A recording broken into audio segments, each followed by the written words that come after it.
Soft Boy Boof. How are you today?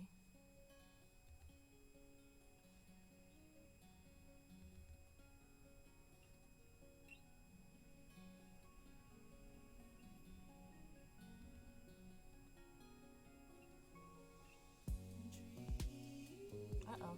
Is my microphone working? I don't know why I have to have a technical issue at the beginning of every stream. Hello, Stray!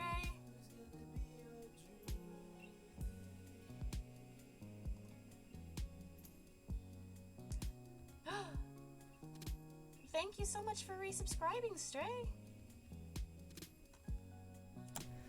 Hello! Can you guys hear me okay?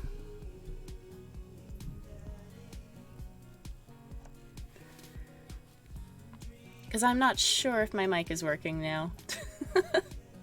I hope it is. Okay, good. Oh, God. Okay.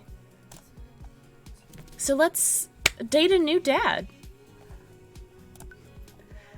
So let's find my save spot so we don't gotta do the beginning again.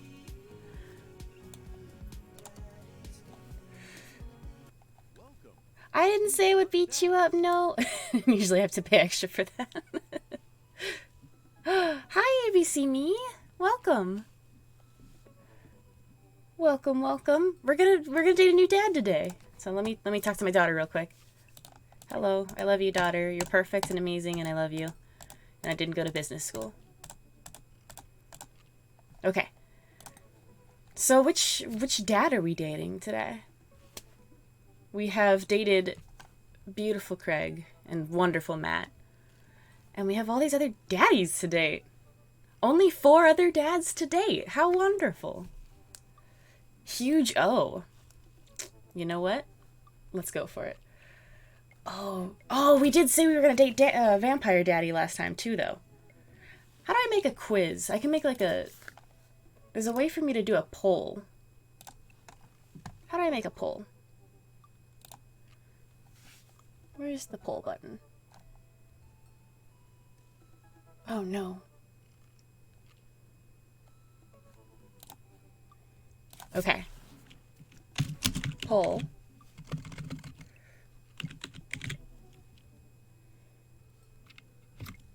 Yes, let's do that. Haha! Which dad to date?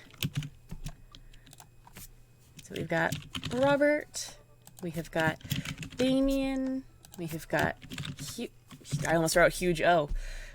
Hugo and Joseph. No other dads to date.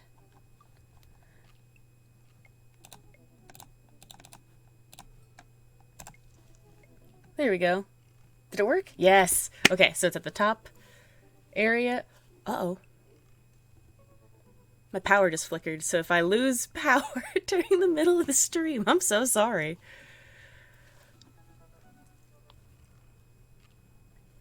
And welcome back. Give Gerard coffee. It's very wonderful to see you. An amazing question to be asked on a lovely Saturday. What dad to date?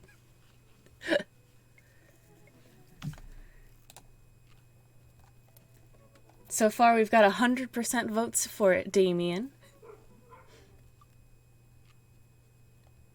March 20th. I was thinking today was a special day. No. Today is February 20th, which every day I get to see all of you is a special day in my book. But I do love hanging out with you guys. Glad to be back. School has been keeping me busy. Yeah, I bet. Are you doing only online school, or are you going in as well?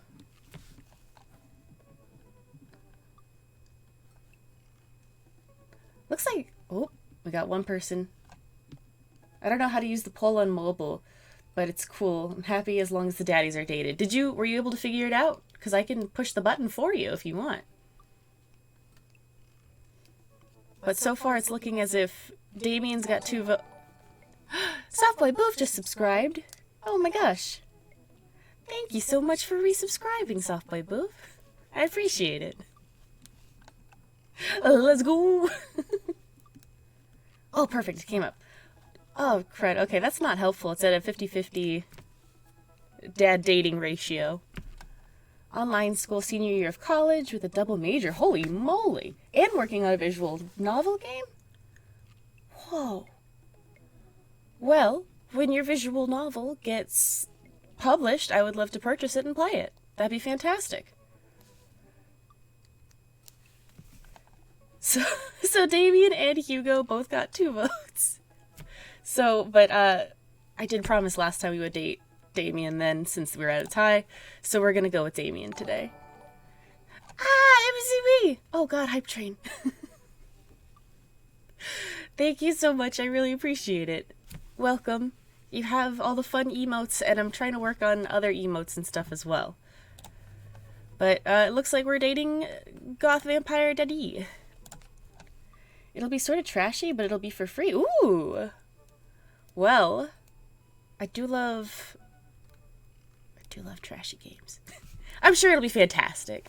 There's no way it'll be trashy. Okay. Thank you for all these bits. There's so many bits. Thank you. I gotta come up with some kind of like a reward for bits too. Because one of my friends who was streaming yesterday, if you donate 69 bits, something happens on screen, and I think that's hilarious. So I have to go and figure out how to do that with bits. It's for school based on phone addictions and mental health. Ooh, that's not trashy at all. I think it's really important. It's for school. That's really good.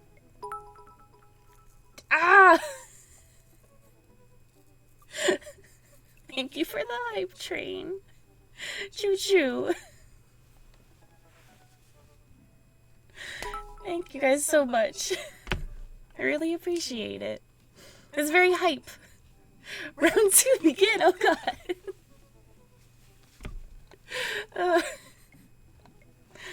You guys are wonderful, and I really appreciate you. Trashy since I can't draw well. Well then, did you miss... Okay, well, I'm not saying that the art was trashy, because it was really wonderful. But there was on the day before Valentine's Day, Singles Awareness Day, we played a game called Heartbreak High, and it wasn't polished, it was just, Alec Robbins, who's an amazing artist, I love his work. He just doodled it down and made it into a game, and it was fantastic. It doesn't need to be 100% polished, or it doesn't need to be perfect animations or anything. It just needs to be fun. And I think as long as you've got a good basis for that, it'll be a good game. I think you'll do great. Okay. I'm going to read this father now. What's a good... This padre.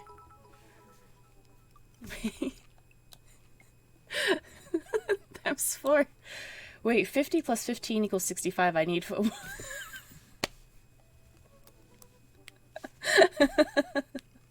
What is that? Is that a... Oh, I thought it was a panda unicorn. I can't see for beans. It's a snowman. That's so cute. No, straight, I'm not the one who has the 69 bits thing. My friend last night has the streaming donation goal. It's a horny boy. No, we're playing a game with the horny boys. Oh, I saw that game for a bit. I'm just going for like a kid's drawing to make it... Wow, I can't read. Which is bad because I'm going to be doing a visual novel here. Oh, I saw that game for a bit. I'm just going for kids like drawing to make the personified versions of anxiety and depression less scary. Oh, I like that. I think that's really nice. Also, it's a narwhal. No, it's a snowman. But I think that'll be a good idea. I think it'll be fun. And then that's what your friends are for. You get them to take a little peek at it beforehand. And that way you know it'll be good before you put it out. And I mean, you're getting a grade on it, so then you'll know if you get an A. Actually, grades don't really particularly matter. School's whack, but go to school. Keep going to school. Okay, I'm gonna date this dad now. Damien Bloodmarked, which is just a brutal name. I love that. What voice did I give him? How do you do? I have finally decided to join this information superhighway. Oh my god. Softly poop.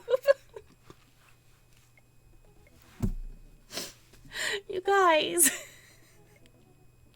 I haven't started the game yet. Thank you. Thank you so much for all the donated subs. It's really nice. Thank you. And you got paid to make this. Oh, and you have a voice actor. That's fantastic. Holy moly. Oh. Thank you, Softboy Boof. You are fantastic and wonderful. And I appreciate you.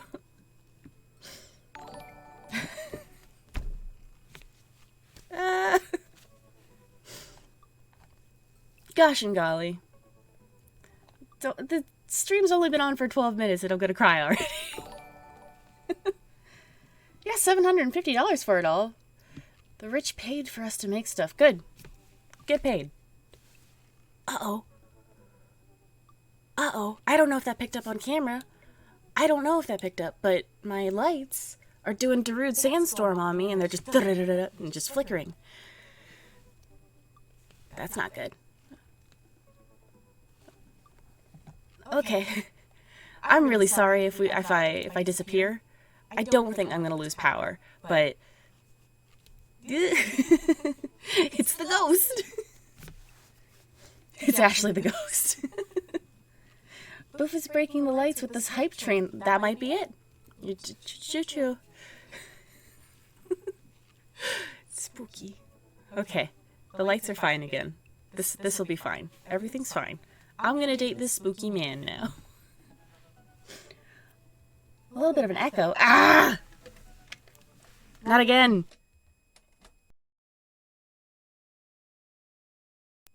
Did it work? Is everything good?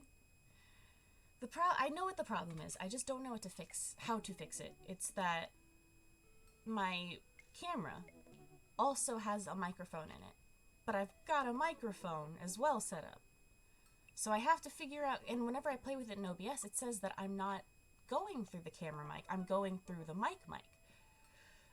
So I just gotta figure out how to get into the settings and turn off the camera mic from, I don't know, whatever software it's running. Shh, makes it spooky for Vampire Daddy. Now I'm quiet. Oh gosh, ABCB, thank you.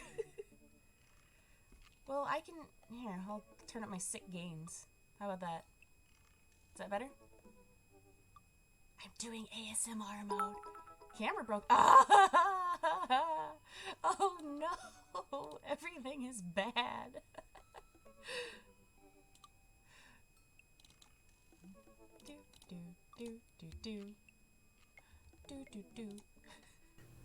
Shazam! I'm back. Okay. Is everything okay? Is now things okay? Please? Okay, everything's good. Gosh and golly, me oh my. Me oh mao. Oh, okay, I can put myself there. Okay. Yes, okay, I'm gonna go dive straight into Dad's. How do you do? I have finally decided to join this information superhighway. I'm not entirely sure how it works, but I will try my best to understand. I love long strolls through graveyards and spending time with my son. If you would ever like to chat about the latest in Victorian fashion, the inevitability of our own demise, or black cats, send me a letter. On a Friday night, you're most likely to listen to true crime podcasts while I taxidermy my newest specimens. God, I love true crime podcasts, but I think that's just how it is now. No echo, good. If you had to take one thing with you to a deserted island, what would it be? A coffin. Edgy boy, love him. What are your turn-ons? Pronouncing bosom correctly.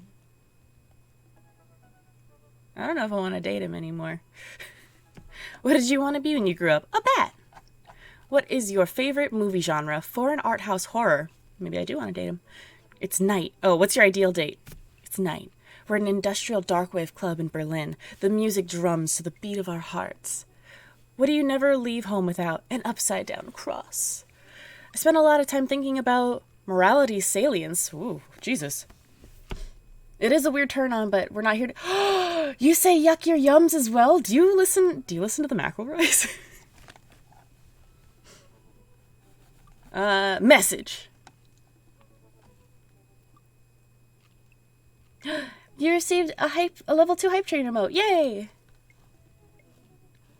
Thank you so much again, everybody. Choo-choo! Throw chickpeas at him and see if he has to count them all. No, you gotta use lentils because they're smaller. Damien seemed really interesting. A little odd, but interesting.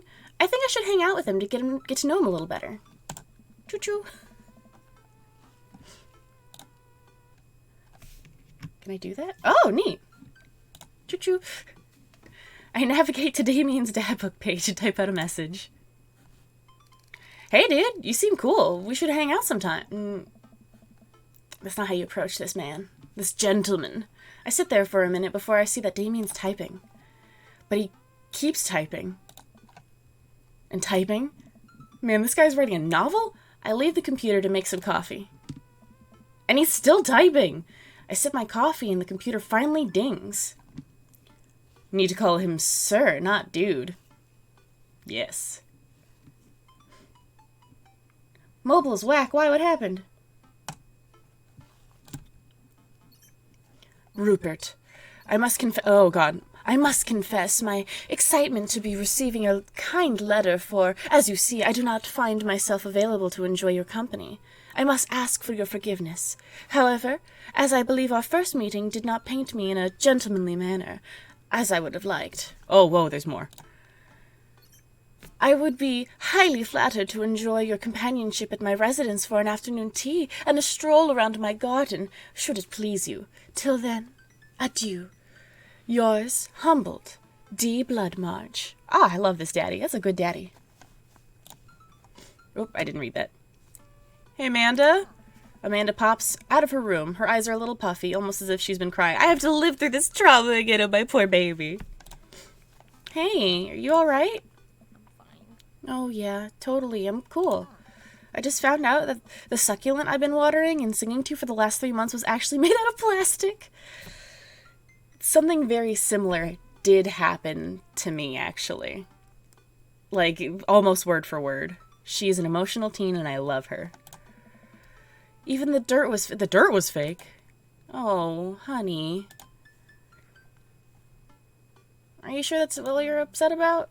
I know I'm going to answer the same things every time for Amanda. It's just because I'm a loving father, and if Amanda's sad for even 1 second, I will cry. Whether you need a shoulder to cry on or a strong dad to go kick some butt, I'm only a phone call away. Thanks, Dad. I appreciate that. But I'm fine, really. I'm unconvinced, but I'll stop badgering her about it. I'm sure she'll tell me when she's ready. Can you help me with something? Dad, for the last time, I'm not popping your back pimples. No. Can you interpret this for me? I turn the computer to Amanda and she squints at Damien's message. I just don't understand NetSpeak. Like, is this how you kids communicate with each other? Oh, totally. This is the hot new thing. See, Dad, kids got over saying lol in Lamau. Or whatever, and decided that what we need to do is bring it back to the 1800s. So what do I do? Where's your pen and quill? What? Did you forget to unpack the pen and quill, Dad? How will we address the nobleman in regards to your upcoming debutante ball? Okay, now I know you're messing with me. Imagine asking your teen daughter for dating advice. Imagine dating. Father, without a proper chaperone, you'll never end up with a suitor worthy of your land. Or our dowry. Or... So you read Pride and Prejudice for school 1 time, and now you're reciting things that you know about it back to me, aren't you? Like, the first 5 pages, and then I read a review of the movie. Still got a B, though. Great, so what do I say to Damien? I got this. Amanda reaches over me and types on the keyboard. Sure thing, dude. No! Regards, Rupert. Amanda hits send and smiles at me. Well, I suppose that's that.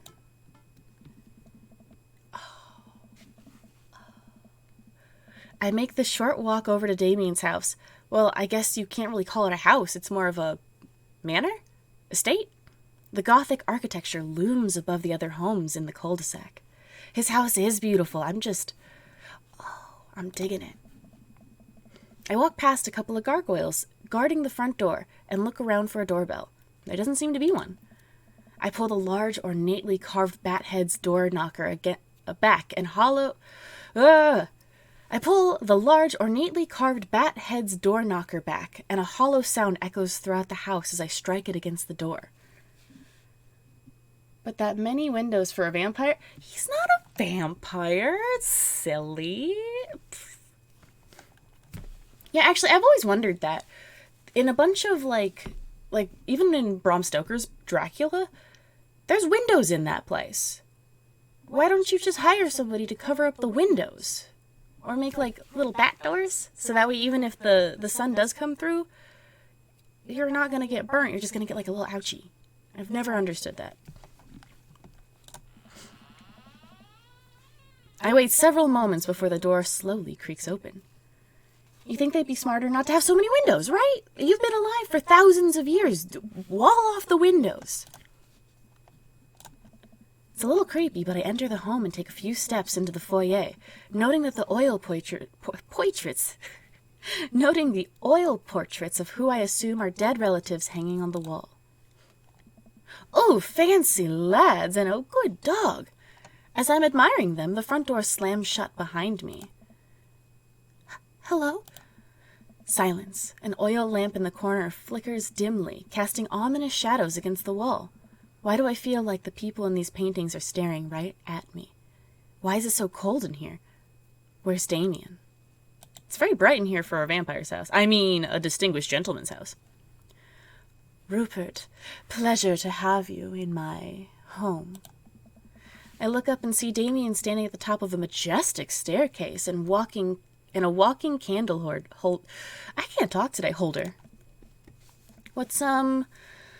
What's with the door slamming shut? Oh, sorry. There was a draft. And the door creaking open when I knocked? I accidentally left the door unlocked. And the creepy oil paintings? I like oil paintings. Right. Please, let me show you around. Okay.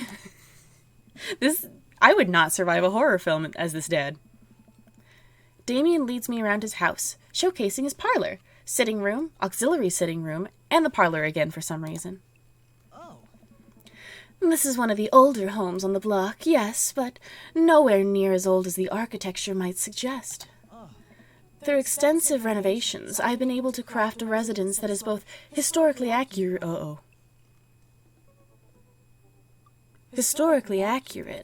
to the Victorian period and equipped with the amenities of any modern dwelling. This game is harder than Dark Souls. Thank you, level 1 old. We walk past a door covered in bumper stickers, caution tape, and a Black Parade poster. Did they listen to My Chemical Romance in the Victorian era? You're hosting. Thank you so much, level 1 alt. I appreciate that. Are you streaming today? This game is tough to please all the daddies. It sure is. Yeah, all 6 of them. Only 6. There's not 7 dads. That's my son's room. You know how the rebellious teenage years are. Onward, there's nothing to see. We reach a door at the end of the hall that Damien opens with a flourish. Oh, butterflies! And this is the library. Oh, I'm in love already. This is my dream daddy now. Sunlight streams in from floor-to-ceiling arched windows. The walls are lined with packed bookshelves, and even more books are scattered around the period-appropriate furniture. Damien is clearly really proud of this room. Oh, I would like to look at the butterflies. He liked it. He didn't spew eggplants, but still. I walk up to the glass display of pinned bugs on the wall. It's pretty impressive. Nice bugs. I pin them myself. Maybe I could show you how sometime. I'm concerned I would stick the pin right through my finger. Ah, the pinner's gambit. Is that a thing? No. Oh, I would like to pick up a book. Yes! You know, Rupert, in the Victorian era, there was some controversy surrounding reading. Many people thought the more tawdry novels would encourage youths into a life of crime and would cause too much of a distraction from work and school. I have a hard time pleasing one person, let alone 6. Can you ask Edgelord for some advice for me? I'm looking for some whetstones for sharpening. I could just give you some of that. I'll send you some links later. I pull out a book at random and examine the worn cover. Opening it, I turn to a random page and read aloud. Son of a bitch. Naruto struggled against the chains that Sasuke has bound him with. Shirtless and out of breath, he looked up at Sasuke. Sasuke smirked, unbuttoning his ninja pants. No! No! Oh no! Sasuke! Oh no. Okay, I think that's enough. Damien snaps the book shut and puts it back into the shelf. That's a rare book from my privates collection. How did he get it? I don't know how he got your fanfic stray, but not what I was anticipating at all. I was getting ready to do something fancy. Well, let's look out the... Oh, he doesn't have a physical copy of it. He hand-wrote it. Look out the window. I walk to the window and am greeted by a beautiful view of Damien's backyard. It showcases a beautiful view of the rest of the cul-de-sac. Hey, I can see Craig on his lawn. He's doing push-ups with his daughters on his back. Yes, that is worse. Damn. He sees me and waves happily, doing push-ups with one hand now, you beast! You sexy daddy! Damn. Did you know that Victorians spent at least 20 hours a week gazing longingly at a full-length windows? That's what I do when it gets to Comic-Con time and I can't go. I just find a window in my house and I stare longingly outside of it. Sounds like Victorians are just cats. I mean, what was there to do? There was no phones. Wait, really? No, but Victorians did appreciate telling a good joke. Please, will you join me for tea? I follow Damien to his sitting room, where finger foods have already been set out upon a beautiful tiered silver tray. I take a seat on one of the high-backed chairs as Damien pours and serves me some tea. So, fun fact. So, silver is one of the things that vampires are allergic to. And the reason why vampires couldn't see their reflection back in the olden days is because mirrors were coated with a silver backing, so that way they couldn't, be reflective. But a vampire could be seen in modern-day mirrors because they don't use the same silver backing anymore. So you can't use that trick on a vampire. That's my fun vampire fact of the day.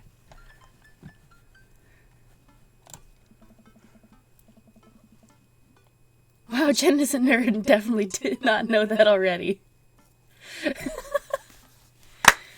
Gerard, we're friends now. That's very cool and good. I can't believe that we're having a high tea. I never thought I'd get to do this. Damien smiles to himself. What? How delightful. It's a common misconception that high tea refers to the wealth or class of the people enjoying it, when in fact the high refers to both the latter time of day that the working class had to enjoy tea, and the height of the tables which they were served. Soft tacos later for everyone. Ooh, soft tacos do sound good. I haven't eaten yet today, so after we game, I will be having soft tacos. Oh, my dear friend, we're currently enjoying afternoon tea. That's informative. Damien takes a seat next to me and serves me a tiny sandwich.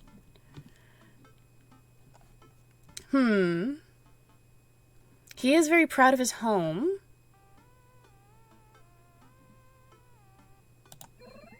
Yes, he liked that. Eggplants, baby, spew them all over. Okay. I woke up like an hour or two ago, like 2 hours ago, so that's why I haven't eaten yet. It's Saturday, let me rest. seems like you've really put a lot of work into this place. Thank you. No one's ever complimented my home before. Oh, big sippy. Okay, I'll take a big sippy. Not sponsored by this water bottle brand.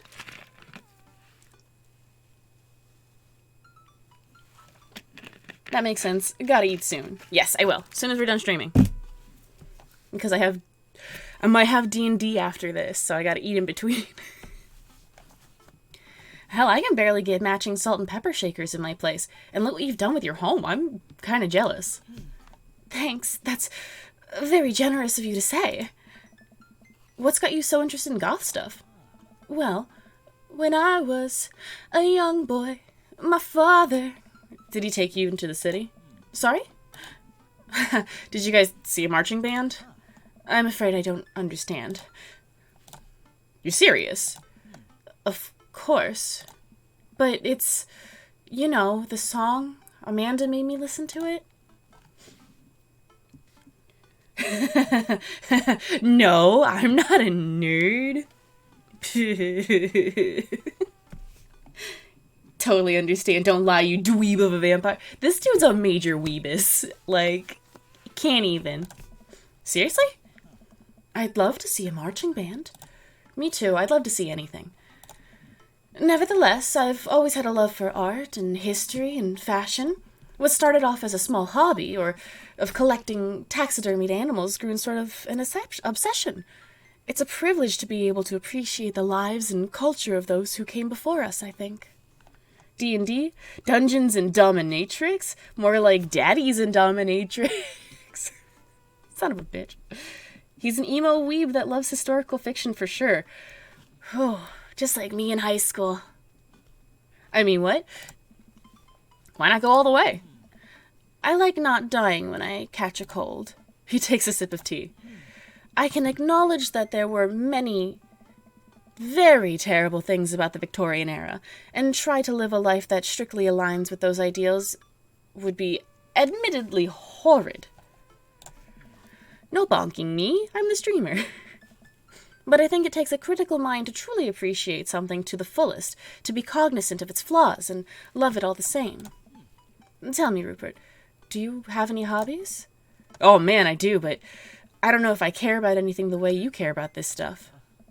Well, I'd love to hear about your interests. Hearing someone talk about the things they're passionate about is intriguing and, quite honestly, rather attractive. Is this guy me in middle school? And me today? Oh my god. Please, do tell me about your hobbies. Quick, sound sophisticated.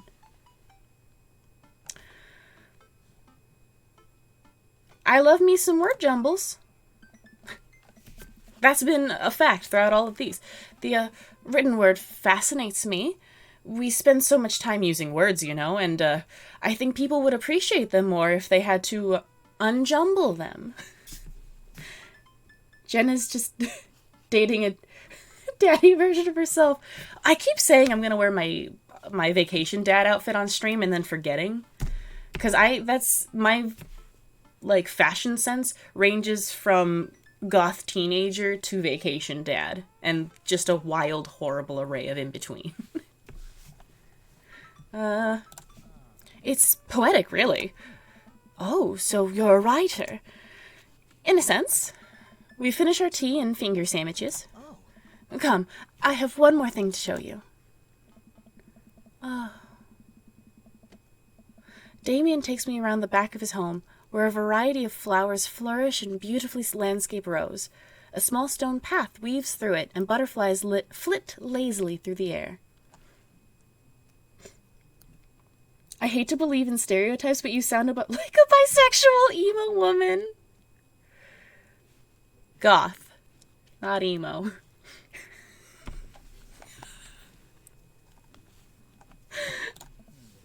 Don't read me like this. My garden. It's beautiful. Thank you. Victorians took flowers and floral arrangements very seriously. You see, it was considered uncouth to discuss personal and romantic relationships in public, so lovers and friends alike would use bouquets to send secret messages to each other.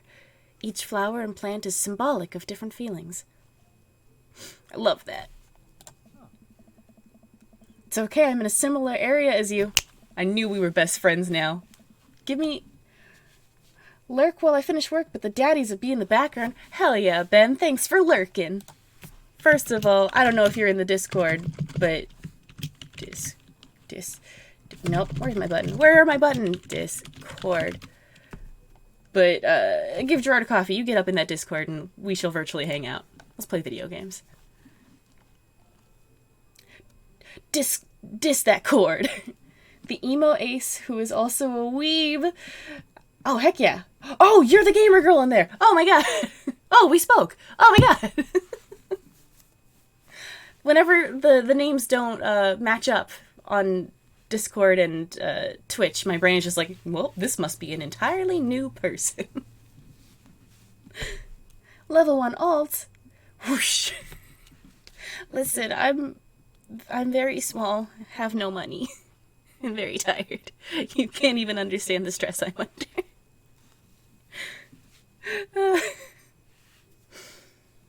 Even more interesting is that one flower could mean different things depending on the other plants it was paired with. One had to be extremely careful, as even the style in which the ribbon was tied around the bouquet affected the message. Aren't we all? Yes, we are, Stray.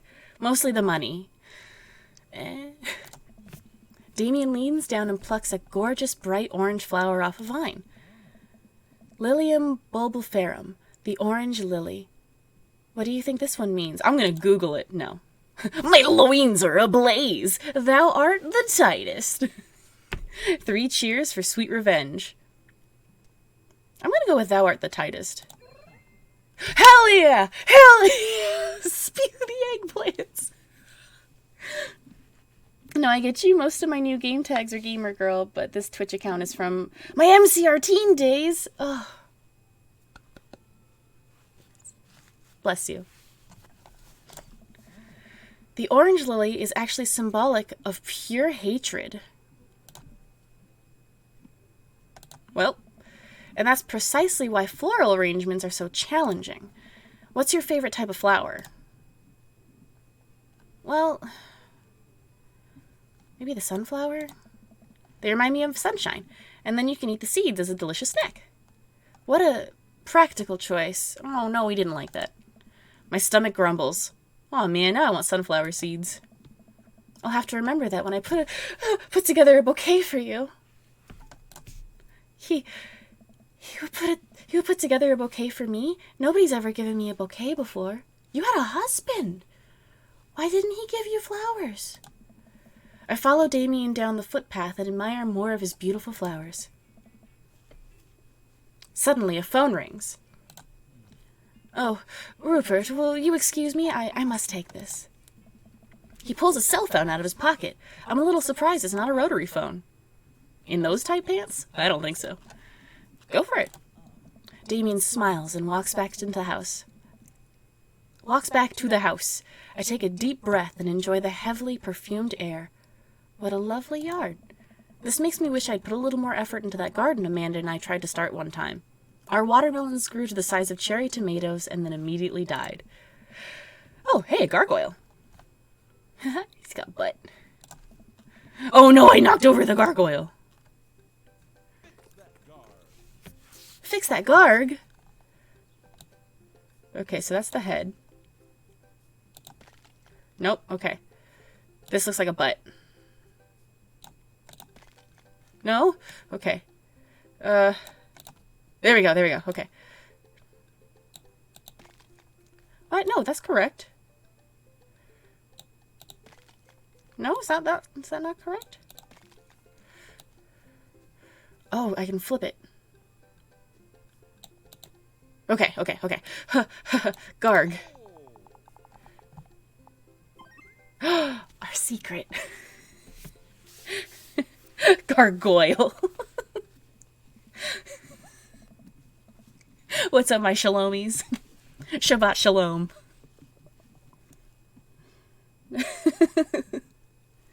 Oh wait, no, Shabbat was yesterday. What's everybody doing for Purim next week? Hell yeah.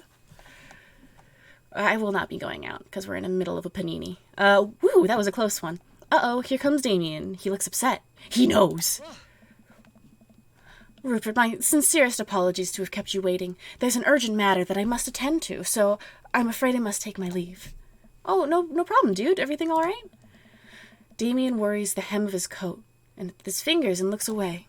Everything is perfectly fine, but, it's Lucien. What's wrong? He appears to have, well, his teacher needs me to come to the school. Post-haste. Parum champ. Oh, man. I can't pronounce the... I can't pronounce the cookies. But I'm going to cook some of those. Hamishte... I've never been able to pronounce those cookies. But I'm going to make those little tri-corner cookies. They got little jellies in them. They're good. Do you need help? Oh, no, you don't have to. Let me come with you. Us dads gotta stick together. You're right. This is one of Lucien's more elaborate stunts. I would greatly treasure having another parent by my side. Hum and Toshin. Oh my god, thank you. Hum...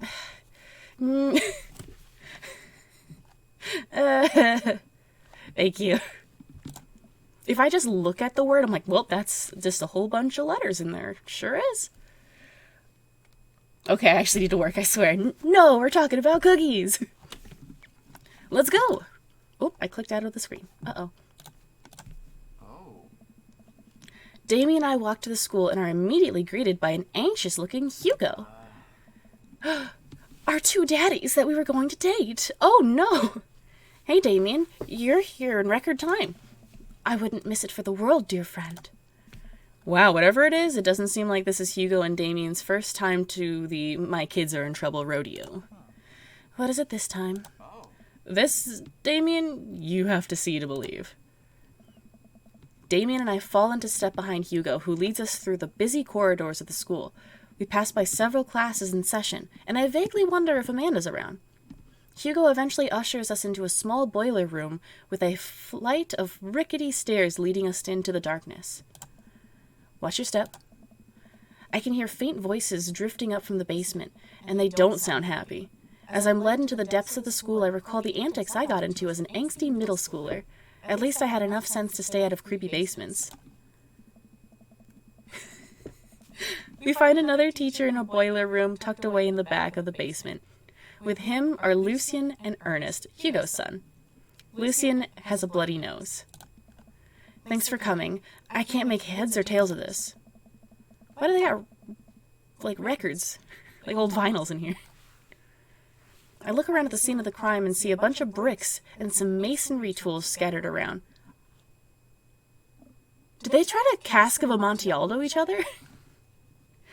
Wow, edgy teens in a basement. Classic high school. I'm calling it. They tried to cask of Amontillado each other. What happened here? Ernest punched me. Lucien tried to kill me. The room falls silent. I was not trying to kill you, dumbass. I was just trying to build a brick wall around you to see what would happen. Cask of Amontillado. You promised me there was wine down here. You tricked me.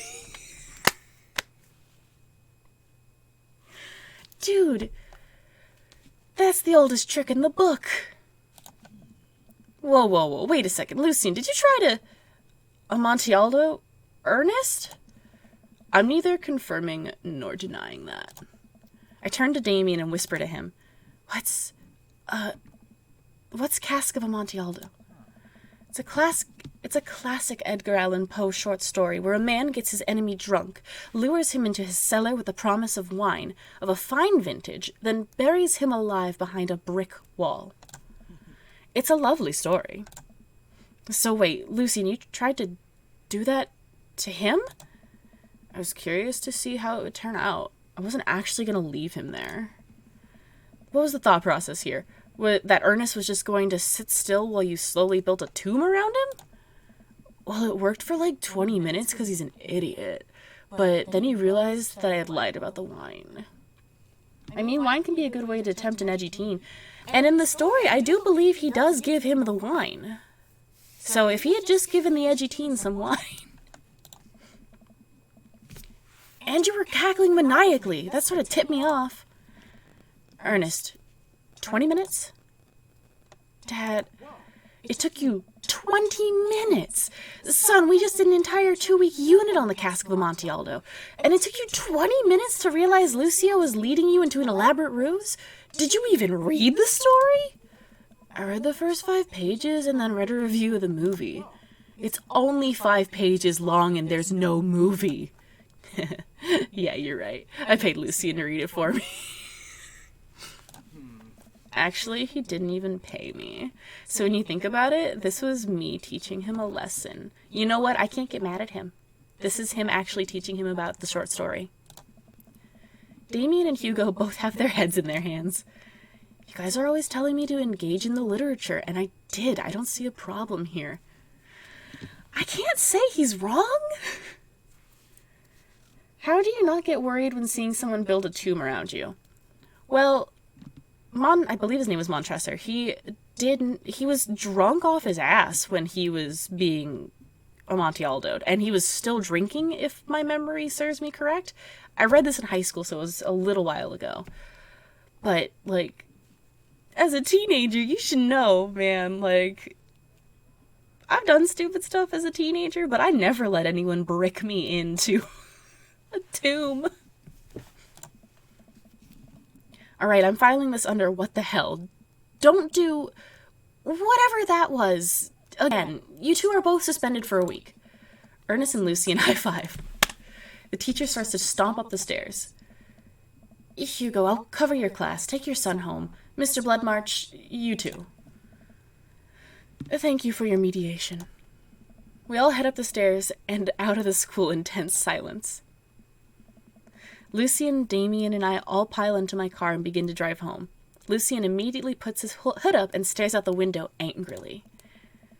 I'm not going to therapy again. I know, son. It's entirely up to you whether or not you want to go. But I care about you, and I can see that you're struggling. So if you do decide that you would like to speak to a professional about your feelings, we can do that too. Maybe you can spend the next week looking for a summer job. I know how much you want your own car. I can't believe Damien's keeping his cool. I'm impressed. The teens should be somewhat aware. At least somewhat. Fine. Thanks for not freaking out too hard. I love you, son. Oh my god, that was very... Lucian continues staring out the window. Love you too. Holy shit. We spend the rest of the drive in relative silence. The moment we pull into the driveway, Lucian hops out of the car, slams the door, and runs inside. I didn't expect to have that conversation in front of you. He and I have a lot we need to work out. That's a very good dad, yeah. Holy moly, that was the quickest... Which, I mean, I don't know how you can get too mad at your son trying to get into literature like that. Holy moly, okay.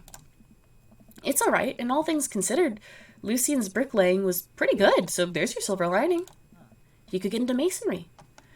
There is that, yes. I really admire how you handled that. You're a lot more diplomatic with him than I would have been.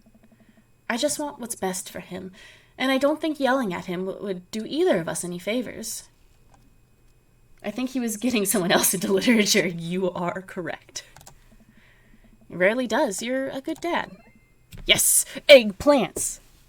I'm getting eggplants with almost all of these, because I'm getting into the mind of an edgy dad. See you around soon? It would be my honor and my pleasure. Damien bows with a flourish. Classy. I come home to find Amanda curled up on the couch with a blanket watching TV. I plop down next to her. Jen is true edgy dad. Yo, what you watching? Tiny House Hunting Brothers Extreme Edition. Okay, so what I'm gonna do, I think for next time, is we're going to date Hugo next. That's the dad that everyone wants to date. I will do my best to dress up in dad academia Dadcademia, if you will. That way, aesthetic matches. Oh, I hate this show. The couple on screen bickers back and forth while standing in an extremely small house made out of recycled bottles. The tiny house hunting brothers watch them with bemused expressions, both of their heads touching the low ceiling. I told you I wanted a 2-bed, 2-bath, shabby chic cottage. This house doesn't even have a bathroom. But honey, the outhouse is only 20 yards away. It's not that bad. I am not pooping outside, Greg. Matching couple outfits. Why don't they just get a regular-sized house? I don't know. How'd afternoon tea go? It got strange. We had to go to the school and pick up Lucien since he lured artists down into the cellar with the promise of a fine vintage and then tried to brick him into the wall, right? How'd you know that? Has everyone read this story except for me? Lucien live-streamed the entire thing. This entire day is beyond me. But otherwise, it was a fun day. That Damien guy's a character, but he's really good company. And a surprisingly diplomatic dad. Yeah, because there's 2 different types of parenting, or there's 3 different parenting types, but 2 of them are authoritarian and authoritative. And I think authoritative is the good one, where you're able to set good boundaries with your child, but still, like, have a good relationship with them. You know what? Me too. Dig a style. Grow your own vegetables. It's cheaper, I think. Sometimes it's not. Handy, grill dad, Edwardian, Victorian, Amontillado, basement. S-class, S-class. Are you familiar with the works of Corey Feldman? Corey... They slayed in Lost Boys.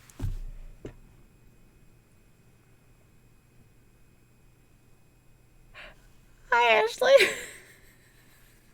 We're dating Goth Dad. His son tried to cask of Amontillado another kid. It was great. While I'm doing my afternoon word jumbles, I hear the mail truck pull through the cul-de-sac. I wonder if we have any coupons today.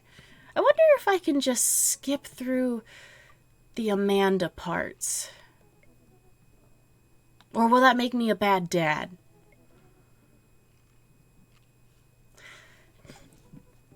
I mean, can you blame him?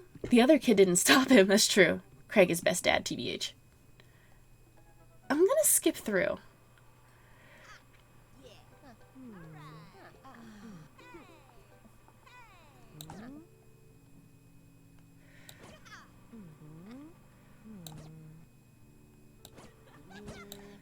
Okay. Okay. Okay. Oh! Rupert, listen. This is you from the past. Whoa, how'd this happen? I figure you're trying to reply to this because I know myself, but this is an automated message from you earlier this morning when it was socially unacceptable to go out and buy ice cream. I forgot I did that. I forgot how I did that as well. The future is amazing. Emotes fireworks? What is that? I don't know what that is.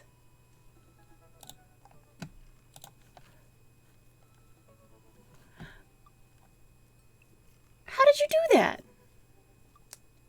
I don't know what that means.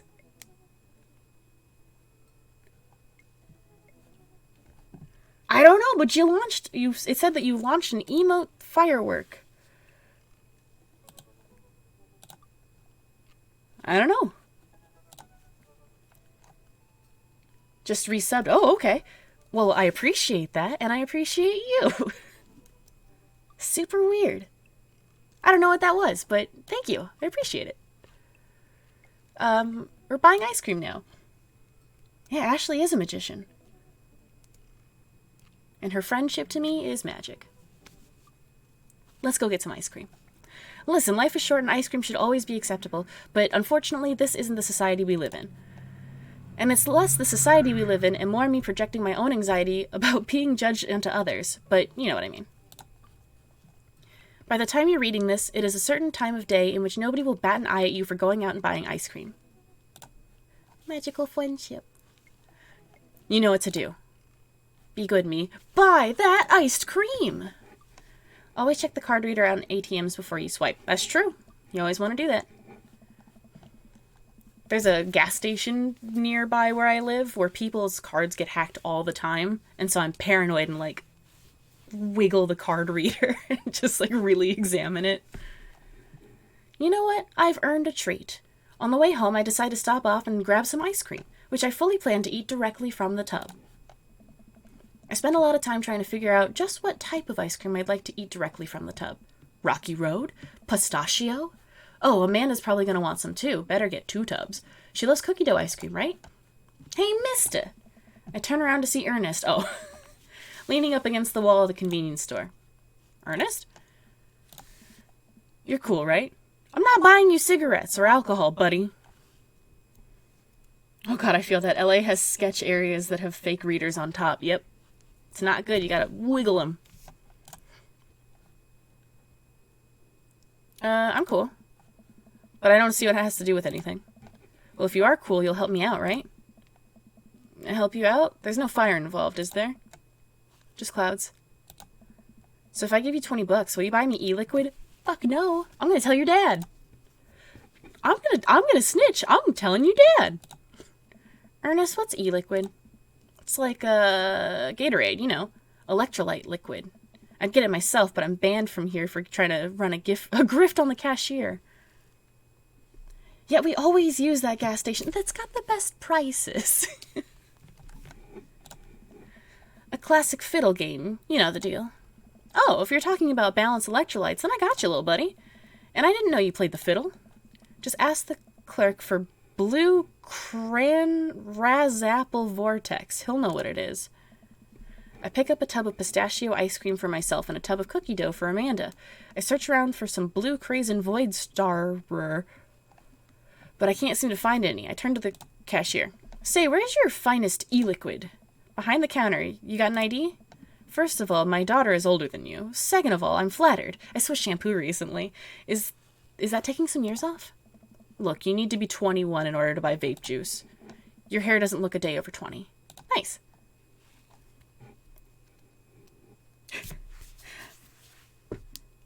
By like 5 cents, come on. Those 5 cents do add up. You are correct. Can't say I agree with you, Ashley, but I don't drive due to being scared. Driving is a little scary, but when I first got my license, my dad was like, all right, we're going to go for a drive now, and he made me take the 5 to the 170 to the 101, and I went on 3 freeways that day, and it was terrifying. But now I'm a good driver. Everything's cool. I know, but to avoid getting robbed, it's fine. It's LA. Everyone gets robbed at least once. Wait a minute.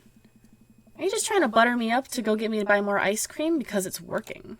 I glance outside and spot Ernest staring at me. Double wait a minute. So you're telling me that e-liquid is not a sports drink? It's for vaping. Ernest is watching us intently through the window. I better go give that kid a piece of my mind.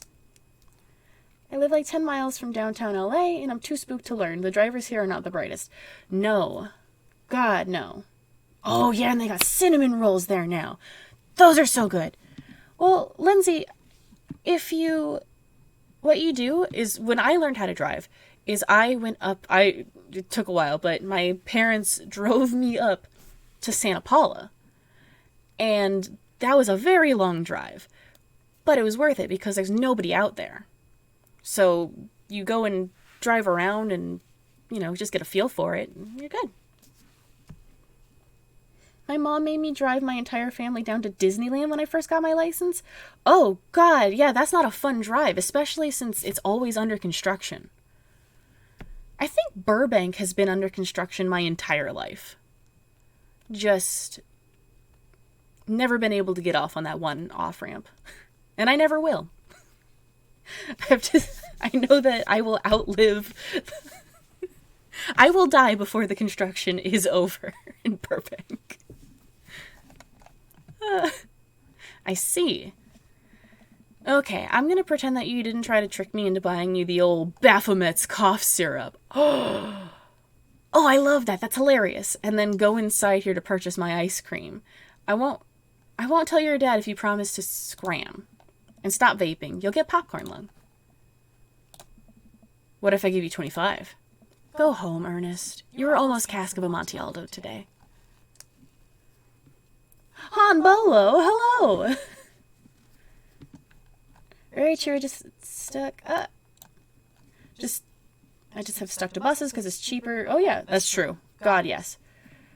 Yes, we are talking about that one exit that is never open. I think there might be two. Because I think the like, Burbank exit is not open either.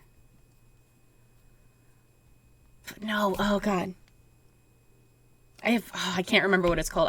I don't go to Burbank anymore because we're in the middle of a Pangea.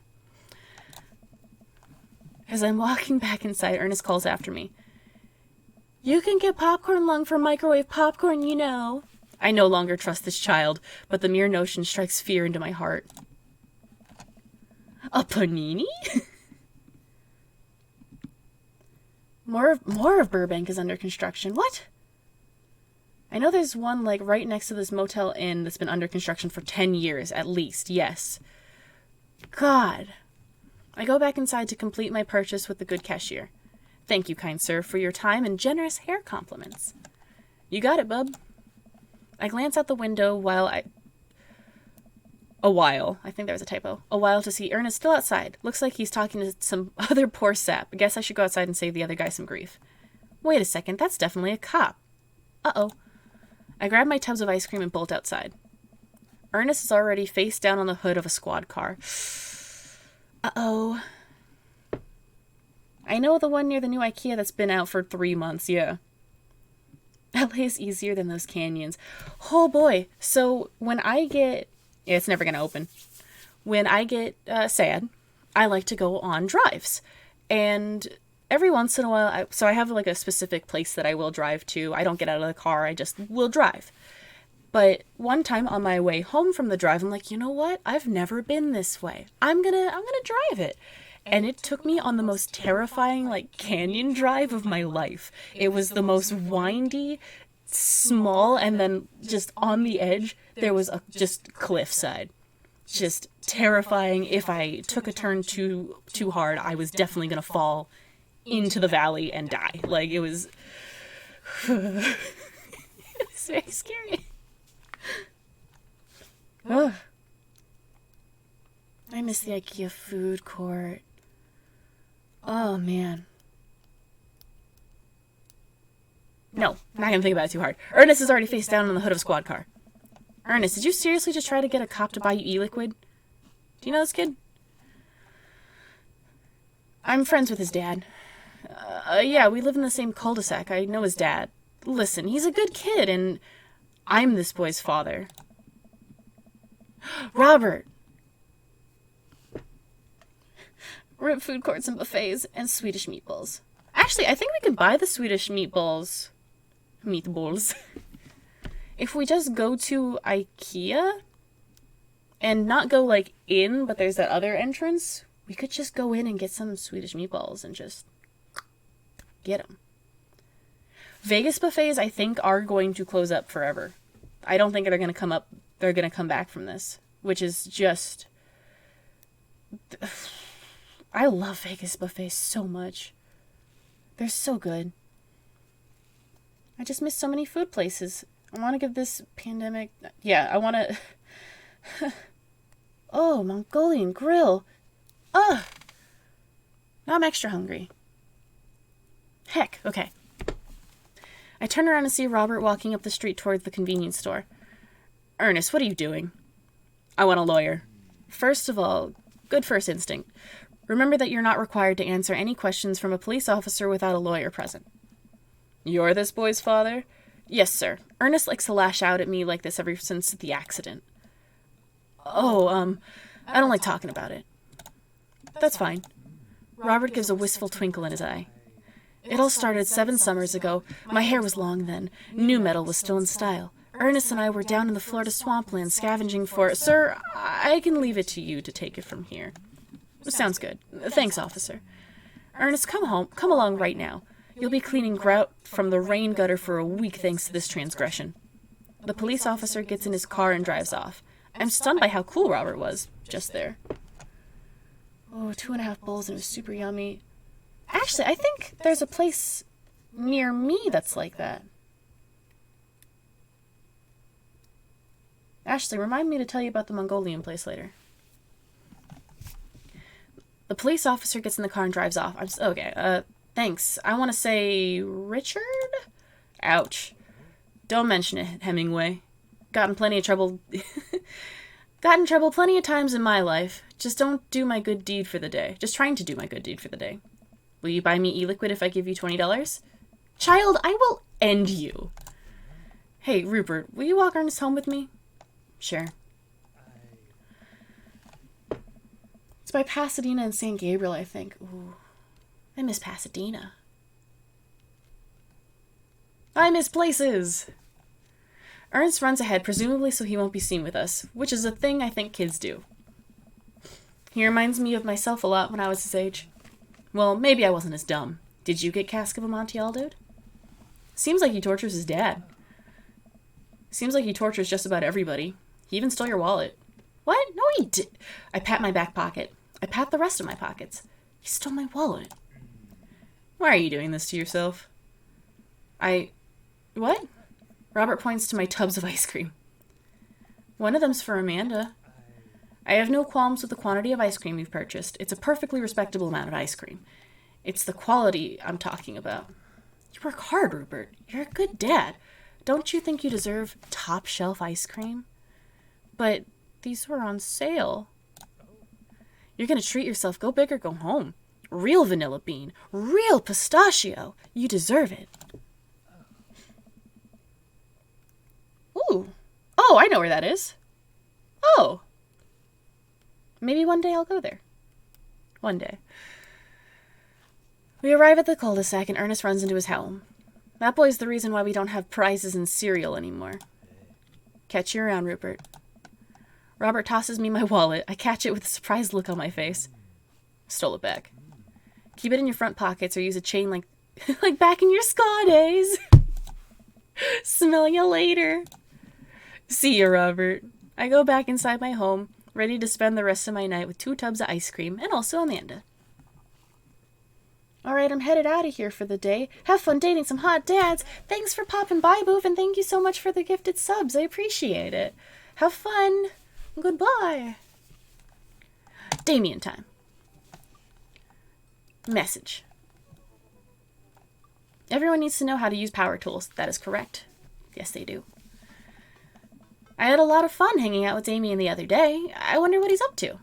I open up Dad Book and start writing him a message when Amanda walks in the door. Yo, Robert was making some good points, though. He really was. If you're going to treat yourself, you're going to do it right. Dad, you got a letter. Oh, is it from Grandma? No, it's from Damien. Whoa. Can I see it? Amanda hands me a piece of old parchment, folds it into an envelope, and sealed with purple wax. Damn, this dude goes all out. I pry off the seal and unfold the letter. It's the most beautiful calligraphy. The letter reads, Dearest Rupert, I hope you'll find my continued correspondence endearing, rather than trying. One can only hope that my use of the slower, more traditional form of communication will showcase my sincere and earnest sentiment that I greatly enjoyed our time together. I write this hastily under the warm embrace of excitement, fearful that I may misstep and speak towards something unwelcome. For now, I hope that you might forgive my boldness. I will simply say that your company has greatly occupied my thoughts, while this is horny. While the afternoon may have been derailed by forces unseen, your companionship helped a great deal, not only in the discipline of my child, but in the morale of my spirit, and for that I thank you. That said, Rupert, if you'll allow me, it would mean the world to me if I could enjoy more of your time. Perhaps a trip to the cinema followed by a moonlit stroll would be of your taste. I eagerly await your response. With great respect, D. Blood March. Wowzers! World Market. Oh, yeah, World Market's really good, too. Had some chocolate. Ooh. Oh, man, I have not gone to a World Market in forever. And also, holy moly, Damien, what a letter! I gotta take a cold shower after this. Amanda and I both look up from the letter. Hello Kitty wine. Oh, heck yeah. Wow. He's good. So you gonna catch a movie with him? Yeah, I better message him on Dadbook and let him know. Amanda slaps my laptop shut. You have to write him back! A real letter! But my handwriting looks like two toddlers fighting over a crayon. Dad, you have to. He wrote you a letter. That's so cool. Will you help me? I need to class this up. Hello, Kitty Sake. Ooh, now you're speaking my language. Father, I was made for this. Here's what you do. Find tickets to a show that you two will like, then enclose them in the letter. Oh, that's classy. Amanda and I hop on my laptop and peruse showtimes. He doesn't seem like a romantic comedy kind of guy. Oh, here's one. Vampire Crusade 2? Evil never dies. I don't know, that sounds kind of stupid. Actually, it's a critically acclaimed exploration into the ennui of existence. It really turns the vampire trope on its head. Really? No. It's just a lot of blood and vampire titties.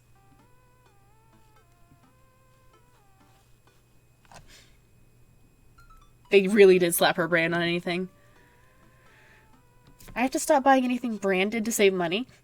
You got the all-time low rosé? Oh my, I bought the Post Malone rosé.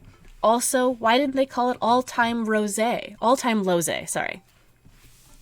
Amanda said titties. Well, let's roll the dice. I purchase the tickets and print them out, then sit down on the table with Amanda to try drafting a nice letter. I start writing. Damien. Hey. I do hope this letter finds you in good health. Good one. What's next? Hey, remember when your son tried to cask of Amontillado that kid?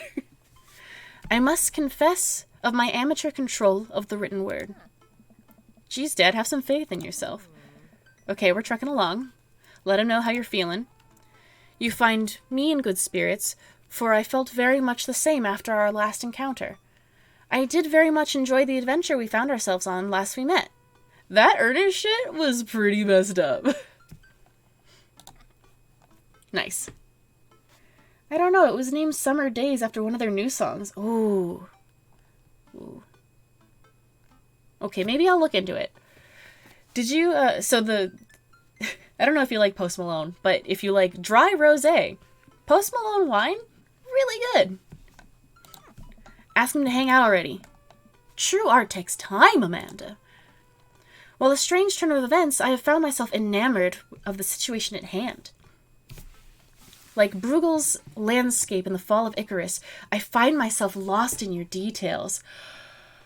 Oh, let me get up in the...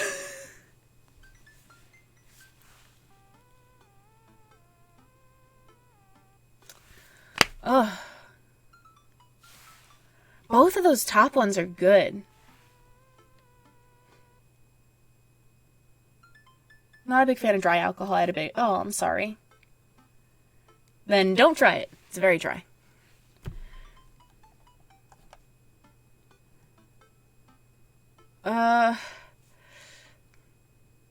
No, that one. Bring it home, pups. Let me take you out. I got 2 tickets to the movies. I would very much enjoy your company, accompanying me to the cinema. It would bring me great pleasure to escort you to the cinema. Smooth. Calling it the cinema is a classy move. Enclosed, you'll find 2 tickets to Vampire Crusade 2, Evil Never Dies, which I'm sure you will find both titillating and enjoyable. Hard daps. Namaste. And then I sign my name, my full name. Fancier that way. College made me hate dry alcohol, but I love whiskey, which, yes, that is a little bad for your wallet, but like we said earlier, if you're gonna treat yourself, you're gonna treat yourself right. With a fancy whiskey. Do you have fun whiskey stones? Daniel, thank you so much. More daddies. You missed an amazing beginning of this tale. One of the kids, we're dating vampire daddy, Damien, and his kid tried to cask of Amontillado Hugo's kid, Ernest, which is hilarious. I love that. That's good. Oh no, I was mowing lawn. Oh no, it's okay. I'm glad that you're here now. I'm very excited. Rupert Daddington. Is this okay? Amanda reads over my sloppy handwriting. I write in Comic Sans. Damien, I do hope that this letter finds you in good health. I must confess of my amateur control of the written word, as well as my even more amateur penmanship. Your letter found me in good spirits, for I felt very much the same after our last encounter. While a strange turn of events, I find myself enamored of the situation at hand. It would bring me great pleasure to escort you to the cinema. Enclosed, you'll find 2 tickets to Vampire Crusade 2, Evil Never Dies, which I'm sure you'll find both titillating and enjoyable.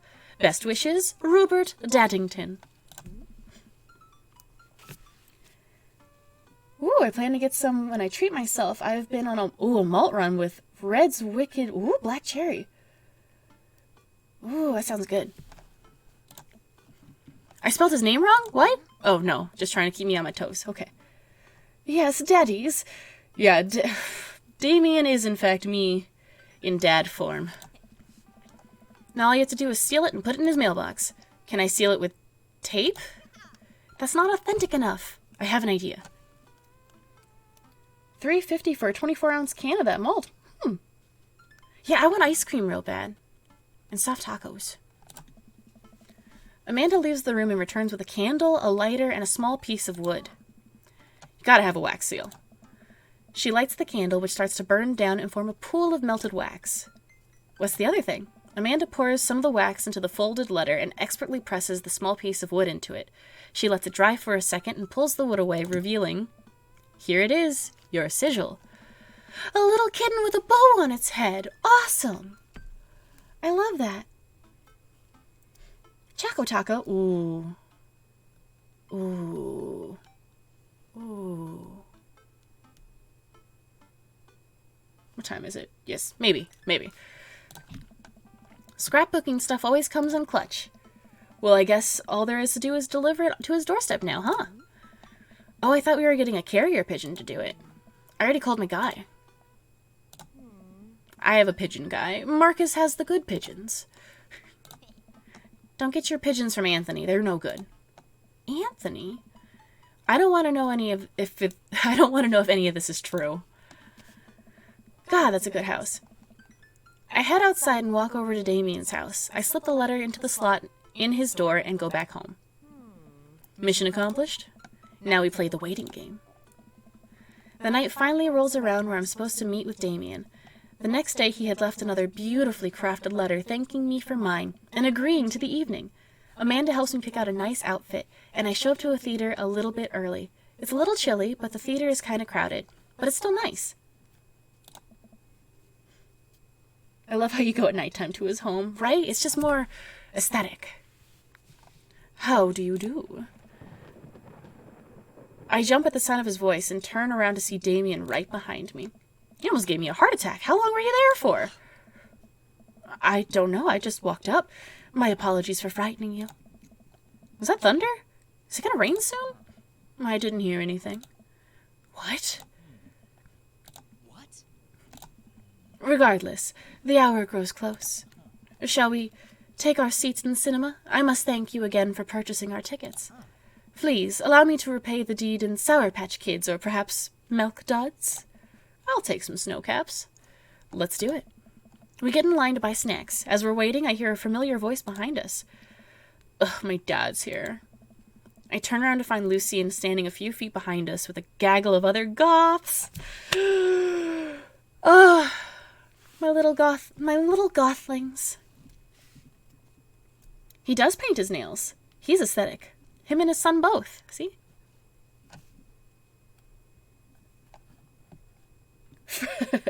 Frau Blücher. No. Lucian, how nice to see you. I didn't know you were coming to the theater. I'm glad to see you spending some quality time with your friends. Whatever, Dad. And what movie will you be attending tonight? No. My friends are making me see some kids' movie about talking animals. I don't really care about it. Well, I do hope you enjoy your evening. We'll be watching Vampire Crusade 2, Evil Never Dies. You? Watching that? Yeah, I thought Damien would enjoy it. Good luck with that, Dad. Lucien rejoins his friends and I look... Oh, no. Lucien rejoins his friends and I look over to Damien. We stand breaking gender norms, especially in goth form. Hell yeah. Gender was created so that way bathroom companies could sell more bathrooms. Facts. Lucien rejoins his friends and I look over to Damien. Good luck with that? It's nothing. My son loves to tease. We wait in line a little bit longer and Damien buys us snacks. He seems a little nervous. I wonder what's wrong. Damien and I take our seats and settle in for previews. Glancing at him, I see he's sweating profusely and gripping his armrest. Is everything okay? Everything is perfectly fine. I'm so excited for this film. Yep, urinals really do push gender norms. Oh, that's pretty neat. I'm a devoted patron of the arts, especially the scary films. The scarier the art, the better. Do you have a favorite horror movie? Of course I have a favorite horror movie. Mine is Halloween Town. Terrifying. Oh, interesting.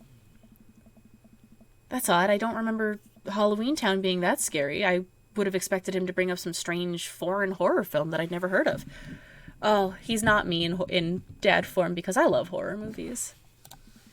Damien's knuckles are turning white. It's like he's about to rip the armrest off. No. Wait a second. Damien, are you afraid of horror movies?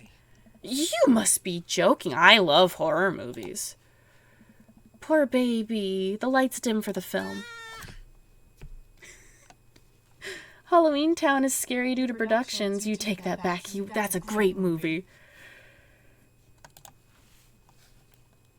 I will hold his hand. Just put my arms around him and just... I apologize. I was thinking about something far scarier than this movie, which is not scary at all. We settle in as the film starts. I offer Damien some licorice and he takes one. I take note of how much his hands are shaking. The title flashes across the screen in bloody letters. Vampire Crusade 2, Evil Never Dies.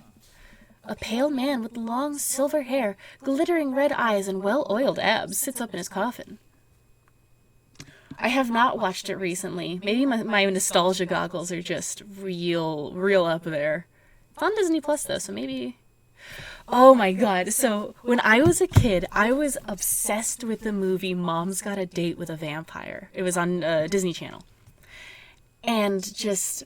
Well, yeah, the costumes are cheap, I know that. But, like, it's fun. The plot is fun, from what I remember.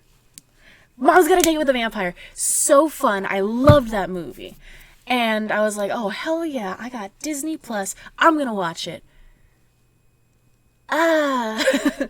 Everything is still, like, fun for me. I had a great time rewatching it, but it wasn't a great movie. But I was in love with Charles Shaughnessy as a kid. He was the vampire because he was on The Nanny. And I also really loved The Nanny. I would watch old reruns with my mom all the time. And that show's a bisexual nightmare.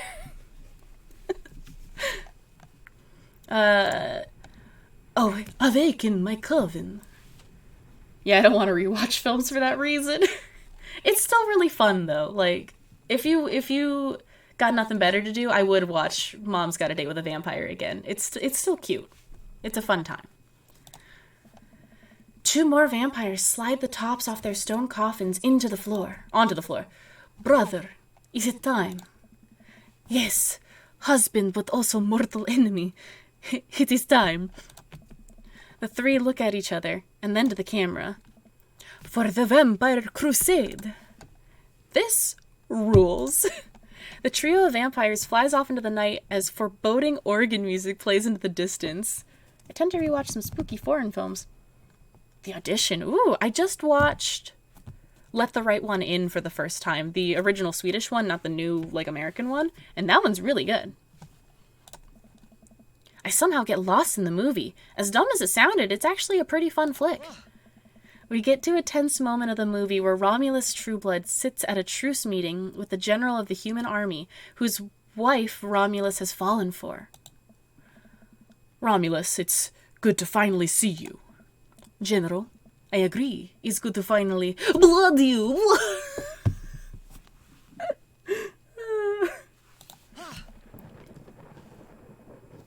My sweet goth husband. Romulus leaps out and slashes the general's throat. Blood splatters over everything, including the camera. Damien screams again, reflexively grasping my hand. I immediately blush, forgetting about any vampires or blood or vampiric blood.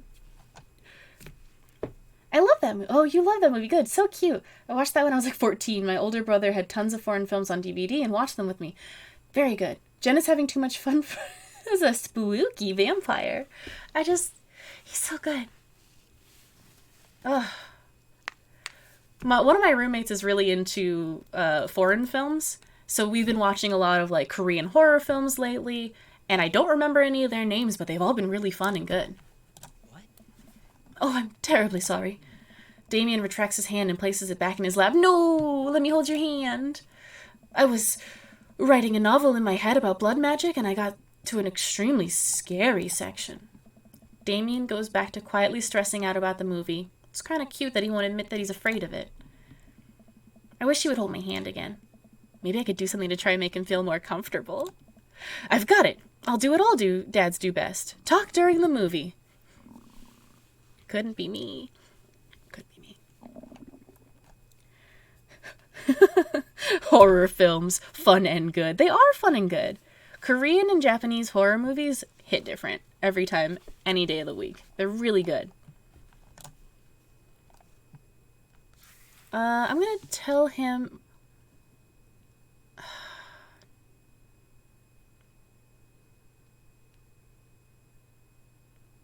I'm going to point out a plot hole. Did you notice how that guard fired 7 bullets, but his gun only holds 6 bullets? Yes, that is absolutely unforgivable from a filmmaking standpoint. It's almost unwatchable. It's funny how it's so much easier to point out tiny mistakes in the work of others than it is to actually go create your own thing, huh? Hey, look, that's an anachronism.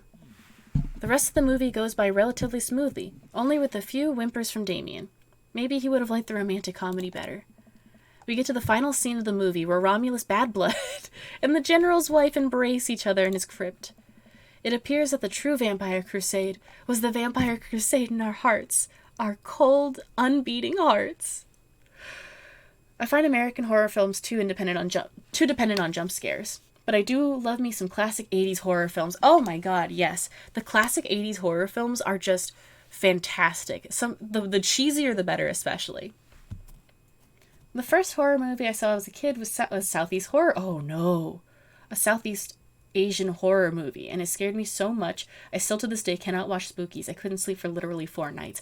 I am so sorry. You don't want to start off with like an East Asian horror movie. That'll get you for life. Did you say they're gonna remake? They're gonna do an American remake of Train to Busan? Just learn to read. Romulus and the general's wife begin making out. Hard. Oh my.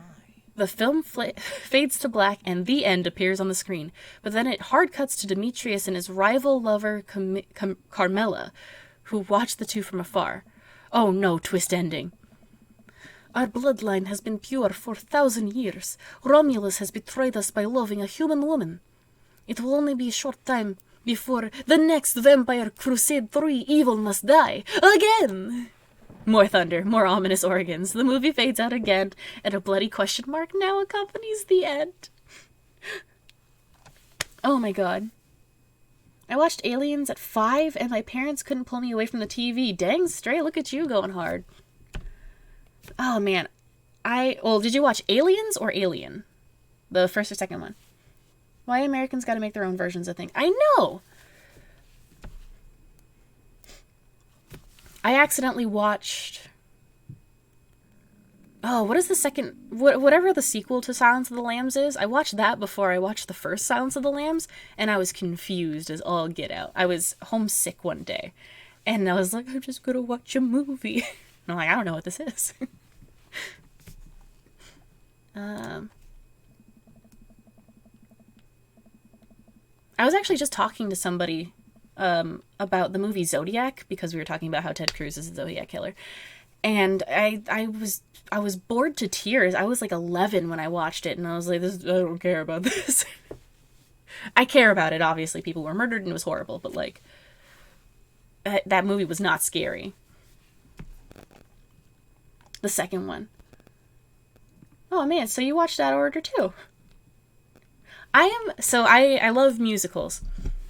And I'm so upset that, and I also love horror movies. So I'm upset that Alien and Little Shop of Horror came out in the same year, because both of them have amazing, technical effects. But obviously Alien won out that year for the Oscars, I think. But Little Shop of Horror should have gotten that. Dang, it was so good. I feel bad for the Zodiac. Both are bad people, equally. Well, maybe not equally. No, equally. I remember I watched Child's Play as a child and was traumatized because I woke up to see my... No! Your doll rocking in a chair because my window blew the rocking chair at 2 a.m. That's so scary. I'm so sorry. Damien and I walk out of the movie theater amidst throngs of chattering moviegoers. He's a little more pale than I remember, but otherwise he survived the encounter. He even seems kind of invigorated. What an interesting film. Well, the premise admittedly struck me as pedestrian. I was intrigued by its harrowing love story and great attention to detail in regards of vampiric lore. Yeah, it was pretty good. A lot more vampire titties than I thought there would be.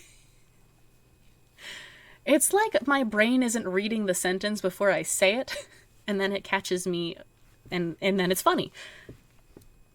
I woke my brother up and he got scared too, because he wasn't expecting that. I'm sorry. And come, the night is young. Let's take a stroll. Damien is making a point of not telling me where he's taking me. Still, I'm enjoying the walk and the cool night air. Being alone here with Damien is a lot better than being in a crowded theater. A lovely night, isn't it? As lovely as the company, yes. Ugh! He thinks I'm lovely. Damn, okay, here comes the smooth response. Thanks. No problem. Crushed it. We both stand there feeling a little awkward. I sure am one smooth operator. Are you getting a little hungry? Maybe we could stop off and grab something to eat. Worry not, friend. I've a plan. We turn the corner and are greeted by the gates of a cemetery? What? Are we going in there? A little bit of Victorian flavor, Rupert. Trust me. I'm a bit nervous, but Damien hasn't led me wrong yet. I follow his lead as we walk into the cemetery. Statues of angels stare down at us as we follow a path through the faded tombstones. Yes, we're very smooth. Is this twerp? Tupperware Remix Party? I think it is. As we crest a small hill, we get a beautiful view of the city. The night lights sparkle around us. I gotta hand it to him. For being a cemetery, this is strangely romantic. I still haven't gone to one of those movies in the cemetery. The Hollywood Forever? One day. Picnicking in graveyards is an old Victorian tradition. An appropriate finish to an evening after a vampire movie, wouldn't you say? With a flourish, Damien produces a blanket, and a picnic basket. Wait, where were you hiding that? Under my cloak? Oh, right. Damien unfolds the blanket and we both sit down, gazing out of the city lights. He produces a bottle of red wine and a fine selection of cheeses. In the Victorian era, there were no public art galleries, parks, or botanical gardens to speak of. Once rural graveyards became a more popular alternative to church burials, they became the only place that people could see beautiful plant life and fine sculptures.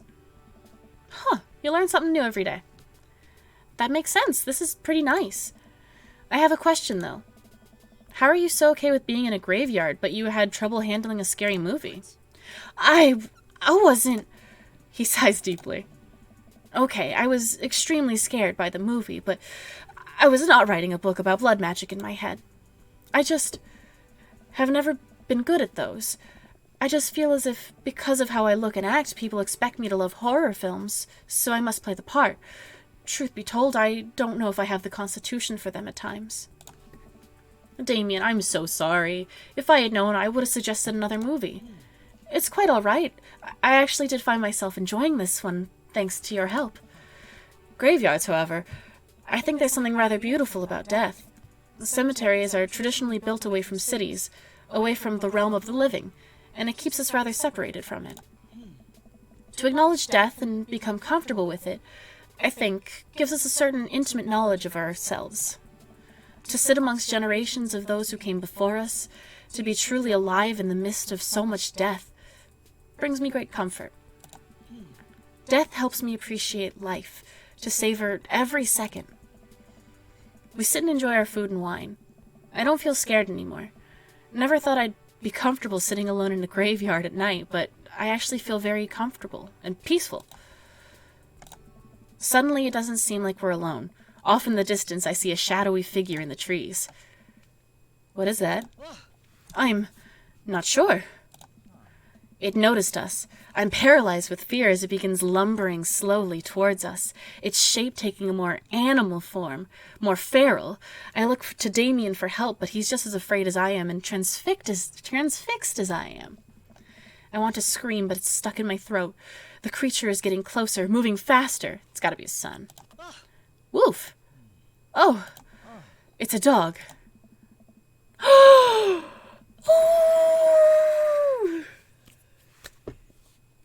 That's Robert's dog. As it finally comes into the... Corgi Pasta's now following. Thanks, Corgi Pasta. You came at the right time. We just got a little French bulldog. As it finally comes into the light, the friendliest, dumbest little Boston Terrier I've ever seen pulls its owner towards us. The dog trots over to Damien and sniffs his hands. Damien looks ecstatic. He ruffles the dog's fur happily. What a beautiful dog.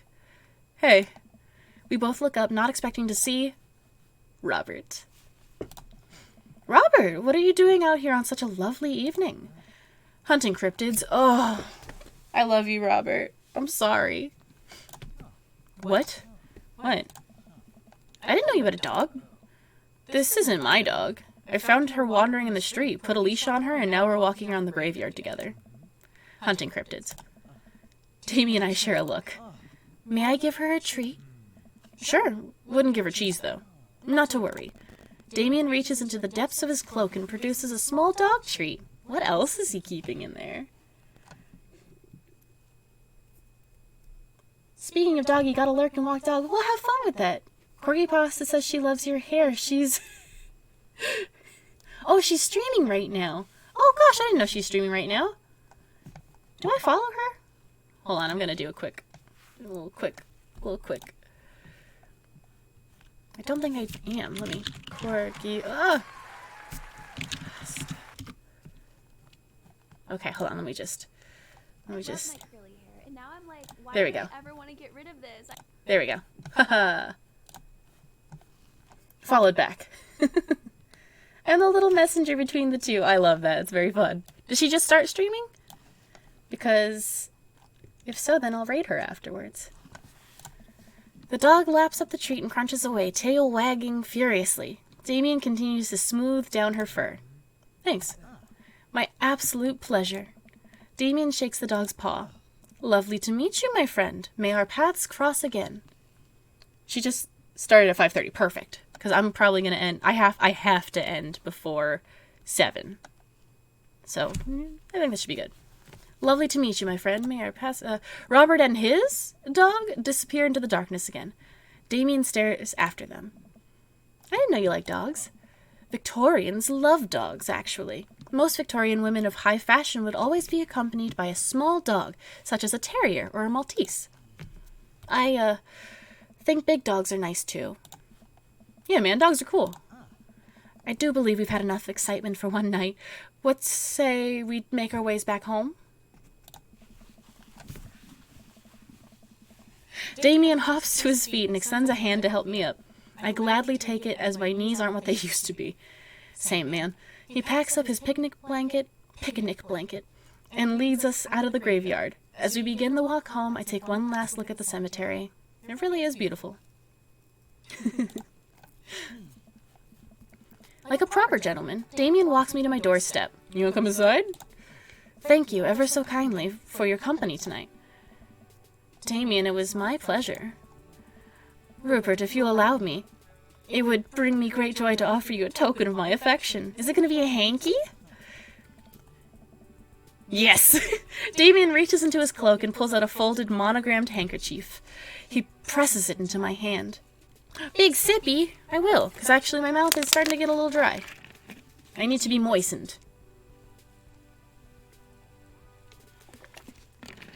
Again, not sponsored by this water bottle company. Wow, thank you, Damien. I'm gonna wave this at passing ships. I approve. Damien shuffles his feet. I just want to say that it's rare to find someone like you. Someone who's open to my eccentricities. It's nice to feel so accepted. Thank you. Damien gives my hand a quick squeeze. Damien blushes and hastily retracts his hand. I must take my leave. Good night. Before I can say anything else, he's gone. No, I want a kiss. Give me a kiss. Huh. I unlock the door and step inside. Like a whirlwind, Amanda runs from the window and plops down on the couch, trying to look nonchalant. Don't bonk me. This is a dating sim. I'm allowed. Hey, Dad. What's up? Were you watching me from the window? No, I was just... Okay, yes. How was the movie? Lots of vampire titties. Told you. But as it turns out, Damien is scared. Wait, Amanda doesn't need to know that. I'll keep that between me and Damien. Scary cool. Yep, he's so cool, it's scary. Nice save, Rupert. Did you know that graveyards used to be a place to throw parties? Still a place. I think I'm misremembering that. Wow, that's pretty punk. Also, we saw a dog. Definitely thought it was a werewolf for a minute, though. How can you be so sure it wasn't a werewolf? How can you be so sure I'm not a werewolf? How can I be sure you're not a werewolf? Amanda's eyes narrow. I don't trust you. Nor I you. We make intense, wary eye contact for a second. Anyway, I'm calling it for the night. Don't stay up too late, will ya? I'll try not to howl at the moon past midnight. Werewolf and vampire dads. Ah, just like all my 8th grade fanfics. Spend less money than you make. I try. No rom-com. S rank, S rank, S rank. S rank! Dear friend, you've simply taken the egg on this one. Taken the egg is it's a Victorian phrase. It technically means winning, so ultimately you've won.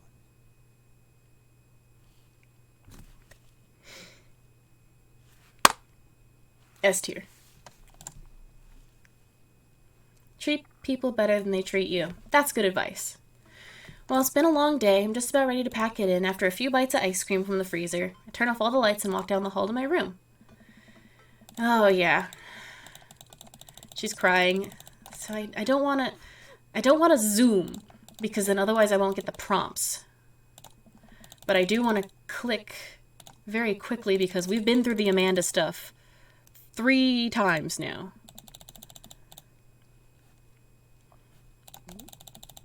And I don't want to be sad again.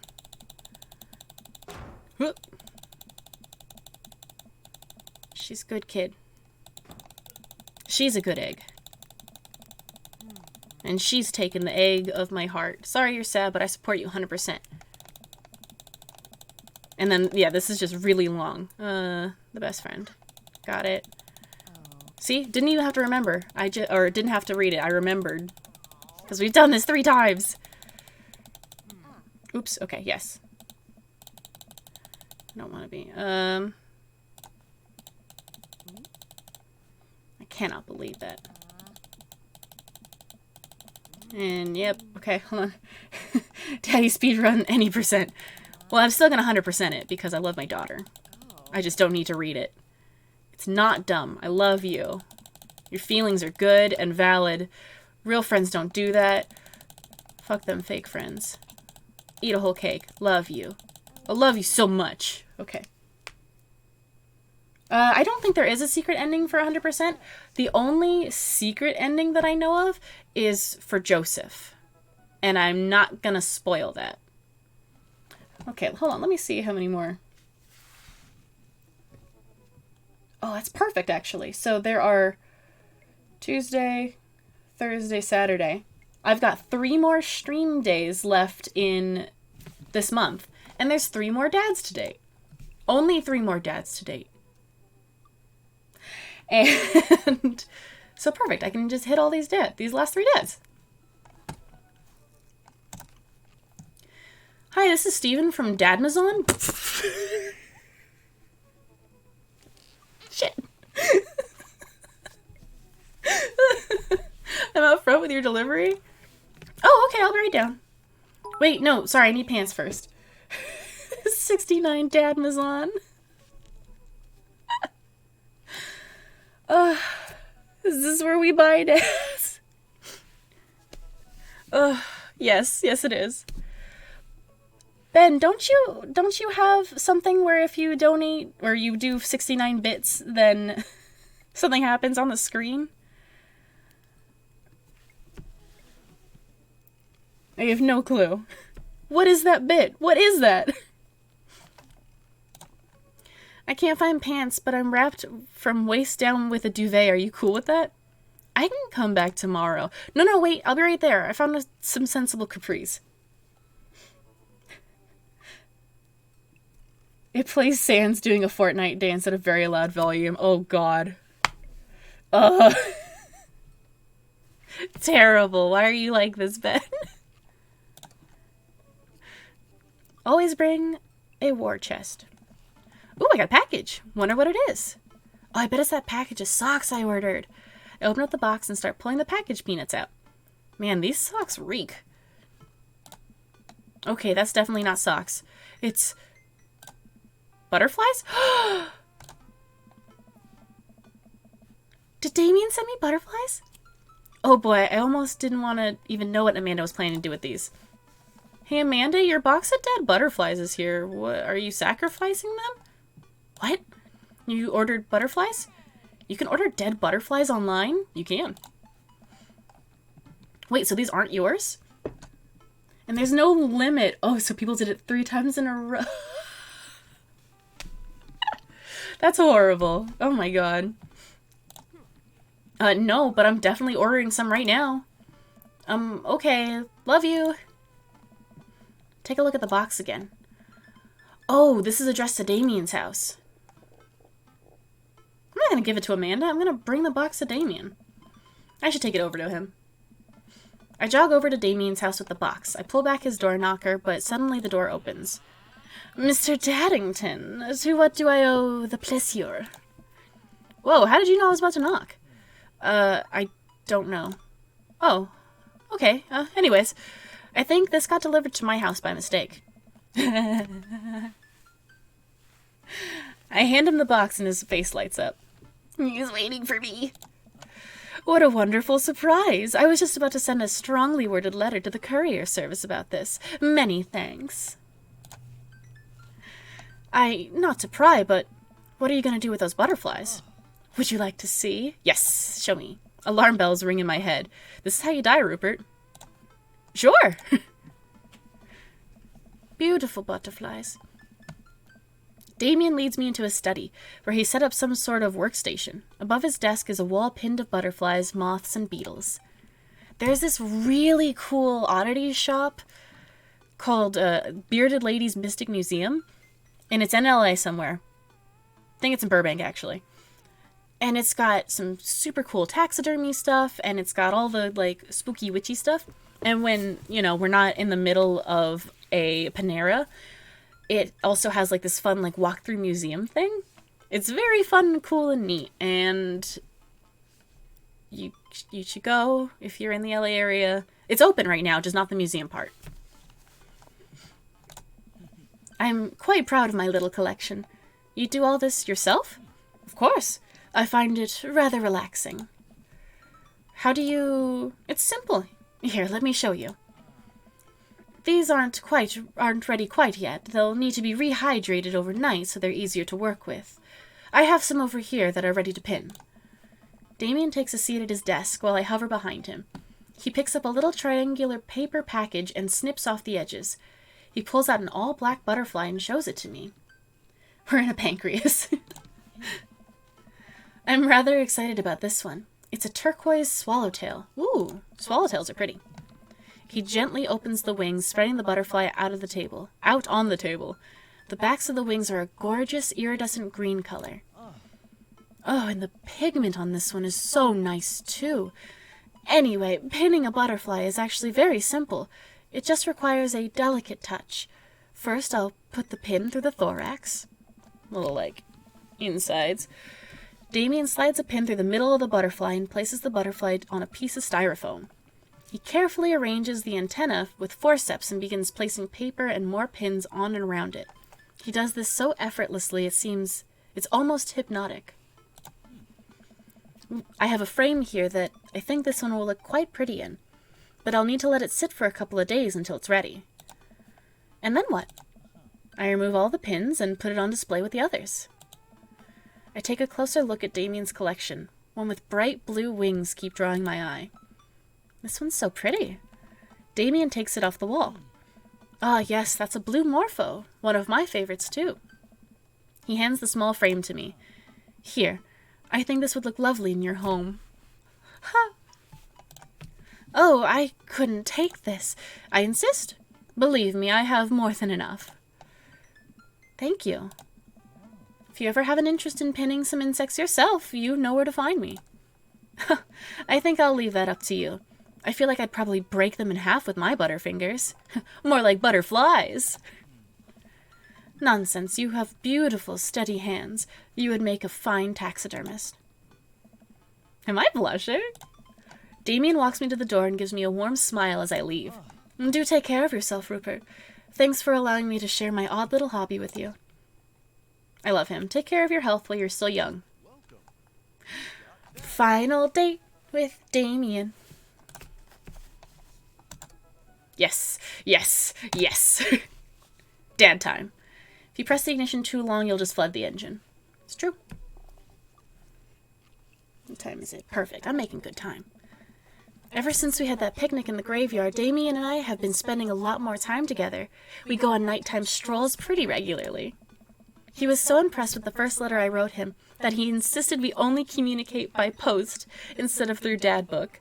I initially protested, but he gave me one of his old signet rings to use as a seal for my letters, and I just couldn't say no. Oh, not me thinking about buying a signet ring. Wait, we know best dad is Craig, but who's the worst dad? Brian. We're not dating Brian. I hate Brian. This is a Brian hate account. Hanging out with that goth dad again? Please, Amanda, you know his name. And yes, be honest with me here, Pops. Is he actually a vampire? I remember you inviting him into our household that one time, and I've seen The Lost Boys, and I honestly would have preferred trying to see if he could have walked through the threshold of our home under his own power. Brian does suck. Thank you. Thank you, Lindsay. Brian is my rival dad, and I hate him. I beat him in a Pokemon daughter game, and I hate him. Yes, Amanda, I have become Damien's familiar. I am compelled under his curse. Yeah, Brian... Ew. Just saying his name, it's like it turns to ash in my mouth. Just, I'm sorry, sweetie. Turn into a bat. I don't think... What's the point of being a vampire if you can't turn into a bat? Well, okay. I'm off. Are you taking the car, or are you flying into the night on the leathery wings of a bat? One of those. While I'm out, can you throw away the garlic bread that's in the freezer so I don't die? That'd be great. I'm keeping it there as insurance. You understand, right? That's my girl. Damien and I walk along the water's edge, chatting. Damien's cloak. He hates it when people call it a cape. Damien's cloak flutters behind him in the breeze. This is going to seem like a silly question, but why do goths wear black? Gothic subculture has always been associated with death, so it would make sense that the style surrounding it would be greatly influenced by mourning. Interesting enough, though, was that in Victorian era, Queen Victoria herself mourned the death of her late husband for 10 whole years, wearing black for the rest of her life. If that's not goth, I don't know what is. Unfortunately, gotta bounce. Gotta do your dinner shift. But before you leave, have fun with it. I will have so much fun with this goth daddy, and I hope you have fun on your dinner shift. Work hard, play hard, be good, have fun. Have a great day, Ben.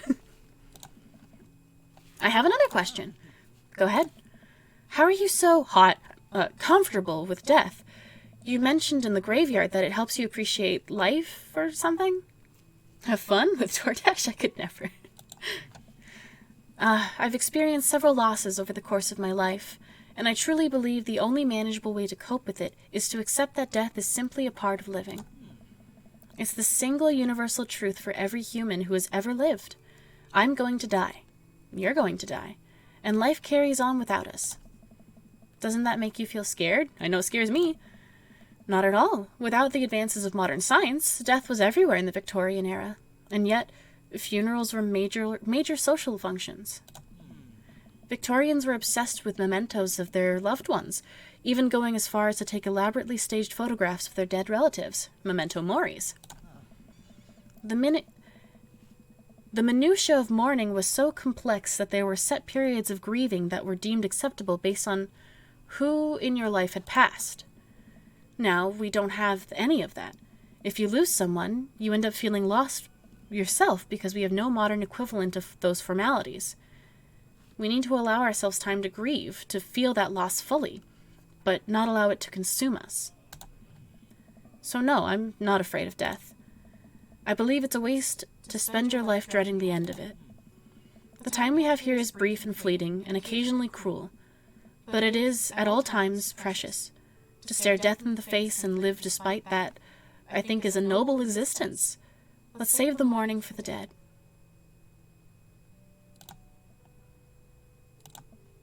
Wow, that's beautiful. I'm gonna cry. I can see the moonlight in the bay glint off Damien's eyes. He smiles. We turn to the harbor and watch ships pass, breathing in the salty sea air.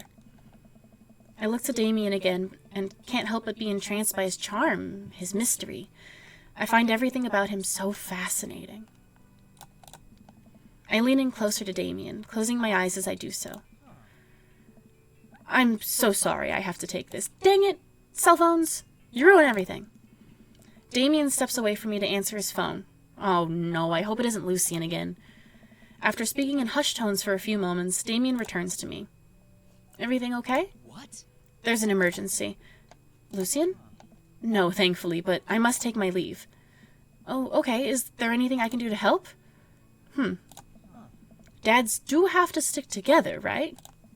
Yes, and I love you, and be my boyfriend, please. Then come, there isn't time to waste. After a short drive in silence, we arrive at a run-down building on the outskirts of town. Where are we? It's better if I just show you. I push the surprisingly heavy door open and find myself in a dimly lit waiting room. A few rickety chairs line the walls, and there doesn't seem to be anyone behind the front desk. There are a few paintings and pictures on the wall, but they're so nondescript I'm still unsure what kind of place this even is. Just read the lines as in, please, Jen. Okay, take 2. What? Oh. As is? What do you mean, as is? I'm reading directly what's on the page. Wait here for a moment. I'll be right back. Damien walks off down a corridor, his boot heels echoing through the halls of this seemingly empty building. Oh, this is a vet. Distant howls echo from some place I can't see, and there's a faint scratching sound, like claws on tile. I cautiously peek down the hall and find stall after stall of scared-looking dogs. A few of them notice me and skitter up to the chain-link fence, sticking their noses through to sniff the air. There was nothing about pleading for a vampire boyfriend, Daddy. There was. It was really small. Puppy time, puppy time, puppy time. What have I gotten myself into? Suddenly, the lights shut off. I panic, unsure of where I am or how I can get out. I stumble through the darkness, my breathing getting heavier and heavier. Damien? The lights finally turn back on. You bitch. Hey, sailor. Mary, what are you doing here? You aren't here for the fight club? I don't want to get punched in the face. Great, because this is an animal shelter. A what? We take care of stray animals and then people adopt the stray animals. Didn't you see the pets when you walked in? Oh, sorry, I didn't really expect to see you volunteering at an animal shelter. Wow. Okay, kid. Way to put me in a box. Dames, you hear this baloney? Just one moment. Thunder cracks and a door bursts open. Appearing from the shadows, I see... Damien?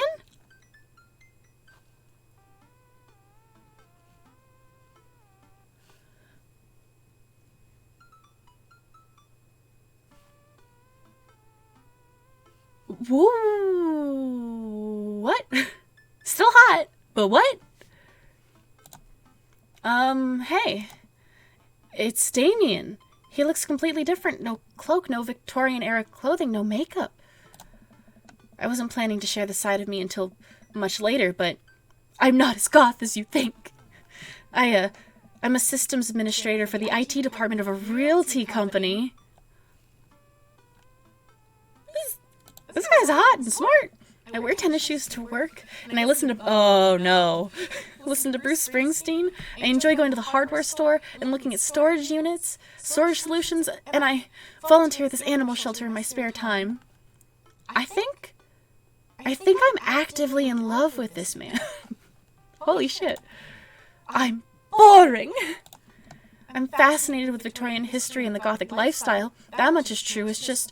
not all that I am. Of course not. You're a full-ass, fully realized character. It's just not all that I am, and I need you to know that. Oh, I hate to kill the moment here, but there's some pressing business that needs attending to. Oh, right. It's Duchess Cordelia. Again? Who's Duchess Cordelia? She's one of the pups. Gets out all the time. She somehow learned how to open doors, and now she's unstoppable. When did she get out? This morning. I went to go sing sea shanties to the cats. Over the Wellerman comes to bring us sugar and tea and rum. And when I came back, she'd already bolted. I have to stay here with the pets, so I need you two to go find her. Of course. Where could she be? She always ends up running off to the same places. Here, let me draw you a map. Mary starts scribbling on the back of the pet adoption form. She's very smart. Ruthless, even. You need to stay on your toes, and if she gets back by and get her back by sundown, or else she turns into a werewolf and starts eating people. What? You're a perfect little peach, Rupert. We just don't want her to get stuck outside when it's cold. Oh. I'll grab some treats and we can hit the road. Damien and I look over the map Mary created for us. The aquarium? Aw, man, I'm Nerd's house. Mario Batali. Kale. Coffee Dad. Nerd's house. Mary's sick pad. Smalls. Domes. Other Nerd's house. Oh my god. So it's Robert, Craig, Matt, me, Joseph, Robert, Damien, and Hugo. This is a cute map. Domes? Wait a minute. ABC, where's your domes? We got kitty cats, coffee spoon, softball field, aquarium, shelter, bayside, the ocean, or whatever. Shit. Never eat sour watermelons. Him sleep. Poor baby. At least you're not other Nerd's house. Looks like you're moving up in the pecking order. Ooh. Congrats, kiddo. Where should we head first? So, okay, so there's the aquarium. If they got out this morning, I said let's go to the Coffee Spoon. Or no, the shelter's over here.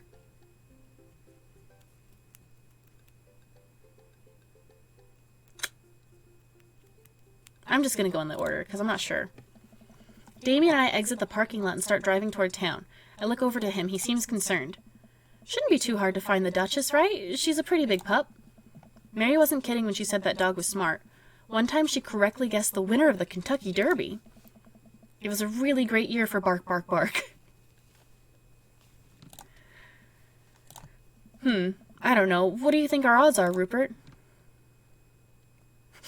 Gotta stay positive. My dad once told me, Rupert, you can't shove raisins up your nose. And that hurt my feelings. I felt discouraged. But I kept a positive attitude. And you know what? I made it happen. Ew. Might have landed me in the ER and forced me to have 10 golden raisins removed from my nasal cavity. But on that day, I learned that anything is possible. If you have a good attitude and an abnormally large nostrils. Young children really are resilient, I suppose. Yes, young children. I was 16. Let's just hope for the best. We got this. Brian. We drive through the cul-de-sac and everything seems to be pretty normal. Looks like Brian's doing some yard work. We pull into Brian's driveway and hop out. Hey, don't step on the grass. I just mowed. Have you seen any unusual activity in the area today? Aside from your underwatered lawn, fuck off, Brian. Oh man, I turned into I'm really heated over fucking Brian. Ooh, here we go. How dare you? I take my lawn care very seriously. Rupert, please. You haven't seen a dog run through here, have you? Well, a little while ago I heard Maxwell barking at something. When I came outside, my garden had been torn to shreds. It's going to take forever to re-till the soil. Good. That could be a dog, or a rather feisty raccoon. Whatever it was, it must have been hungry. Ate all my tomatoes. Oh, that's not good. I'm very sorry to hear about your garden.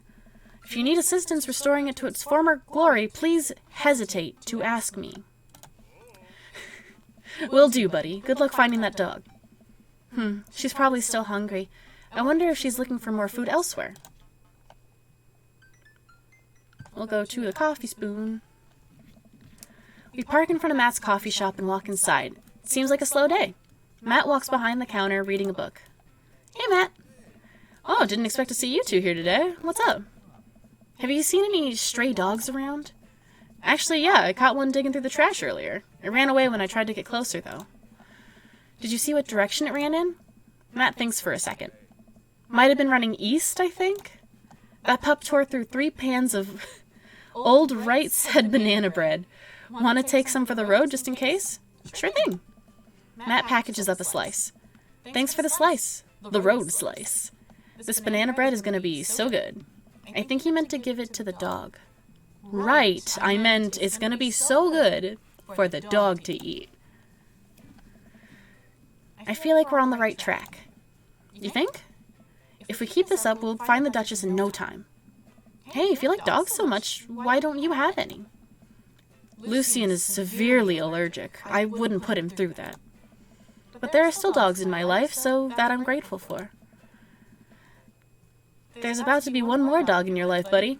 Splendid attitude. Let us not waste any more time. Verily. Okay, so Coffee Spoon headed east. So probably towards the ocean. Because when we went to the cul-de-sac, he wasn't there. I'm just going to keep going through the thing, though, because probably at the ocean. The softball field. We drive to the softball field. Looks like Craig's team is practicing. I wonder if any of the kids saw something. Craig spots us and jogs over, softball bat slung over his shoulder. I love you, Craig. Hey, bros, what's up? Craig, you wouldn't have happened to see a dog running around here, have you? One escaped from the animal shelter and we're trying to locate her. I don't think so. Maybe one of the girls saw something? Girls? I love these teenage girls. Hi, Amanda's dad. Hi, Lucian's dad. have names. Girls, have you seen any dogs around? There was a big dog here earlier. She ran off a while ago, though. I don't think she had an owner, but I really wanted to play. We tried to play fetch with her, but she just took the softball and ran. I think she ate it, actually. She was a lot of dog. Here, take another softball. It might come in handy later. Many thanks, Craig. So maybe this is like the Craig's thing, where you need to get all the things before you can go to where the dog is.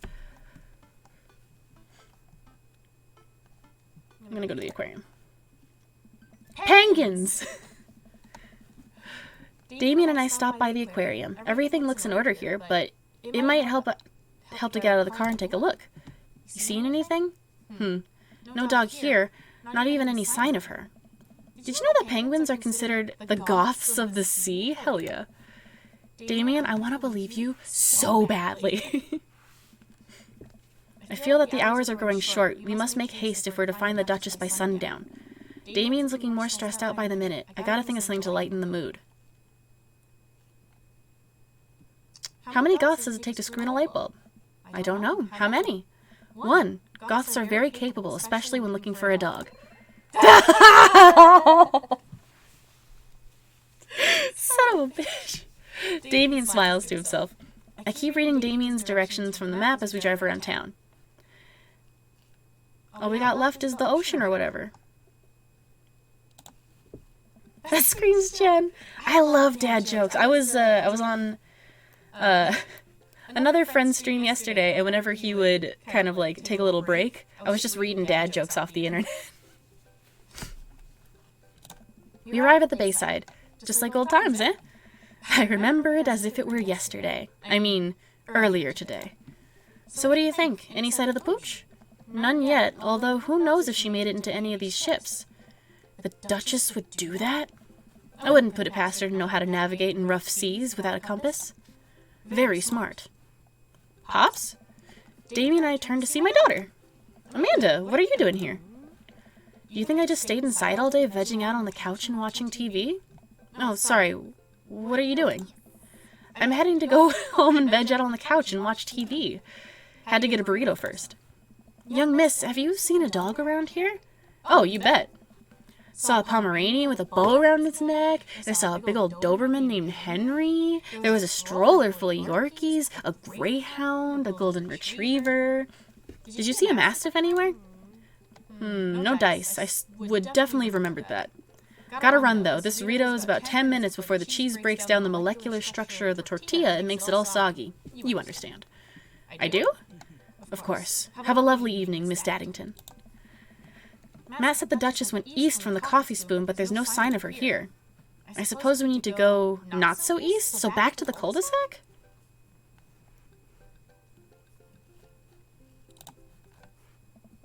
We arrive at the cul-de-sac to find everything looking normal except... Uh-oh, Hugo's front door is wide open. She can open doors. This is such classic Duchess Cordelia, a telltale sign. We should approach this with caution. Whatever goes down in there, I've got your back. We creep up to the porch and step inside. Big doggy! That's a good dog.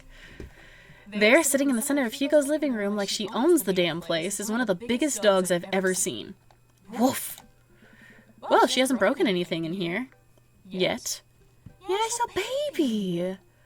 I think if this dog were to stand up on his hind legs, she would be taller than Damien. This is a big baby, though. Wonderful. Now all we have to do is get this leash on her before she tries to escape again, and get out of here before Hugo comes home. Easy peasy. Duchess, come here. The Duchess eyes Damien warily. As he approaches, she begins to growl. She's on her guard. We'll need another plan.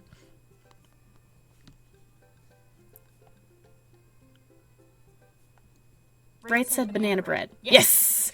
Eggplants! I reach into my pocket and pull out a slice of right said banana bread Matt gave me. Duchess sniffs the air and hones in on the bread. Come here, girl. Nice and easy. I've got some yummy homemade vegan and possibly gluten-free banana bread, if that's what you're into.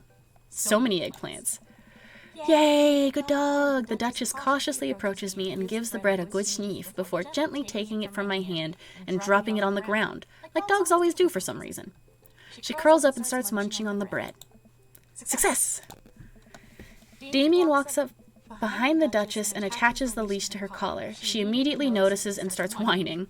It's time to go home now, Duchess. Damien gives a tug on the leash. She won't move. Duchess, what happened to our rapport? You and I used to be bosom buddies. She still doesn't move. She's huge. There's no way we could even try to lift her. Well, this is a weird situation to be in. I think we're literally trespassing in our friend's house with this large dog. What are you nerds doing? Ernest stands in the doorway with a plate of pizza rolls.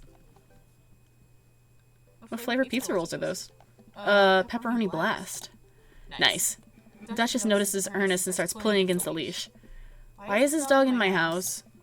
It's a long... The Duchess suddenly breaks free from Damien's grip and hurtles towards Ernest. Ah! Ernest and the Duchess fall to the ground. Pizza rolls fly everywhere. This is bad. Nope. I had someone tell me their St. Bernard / Great Dane 50-pound dog was a puppy. If your puppy has hit 50 pounds, you take that back. That's slander. That's a puppy. It's baby. Ernest, you okay? Ernest feeds the Duchess a pizza roll. Hey, she likes the pizza rolls. Ernest sits up, but the dogs keep licking his face. Oh, every doggy is a puppy. Oh, hey. Hugo stands at the door looking like he's at a loss for words.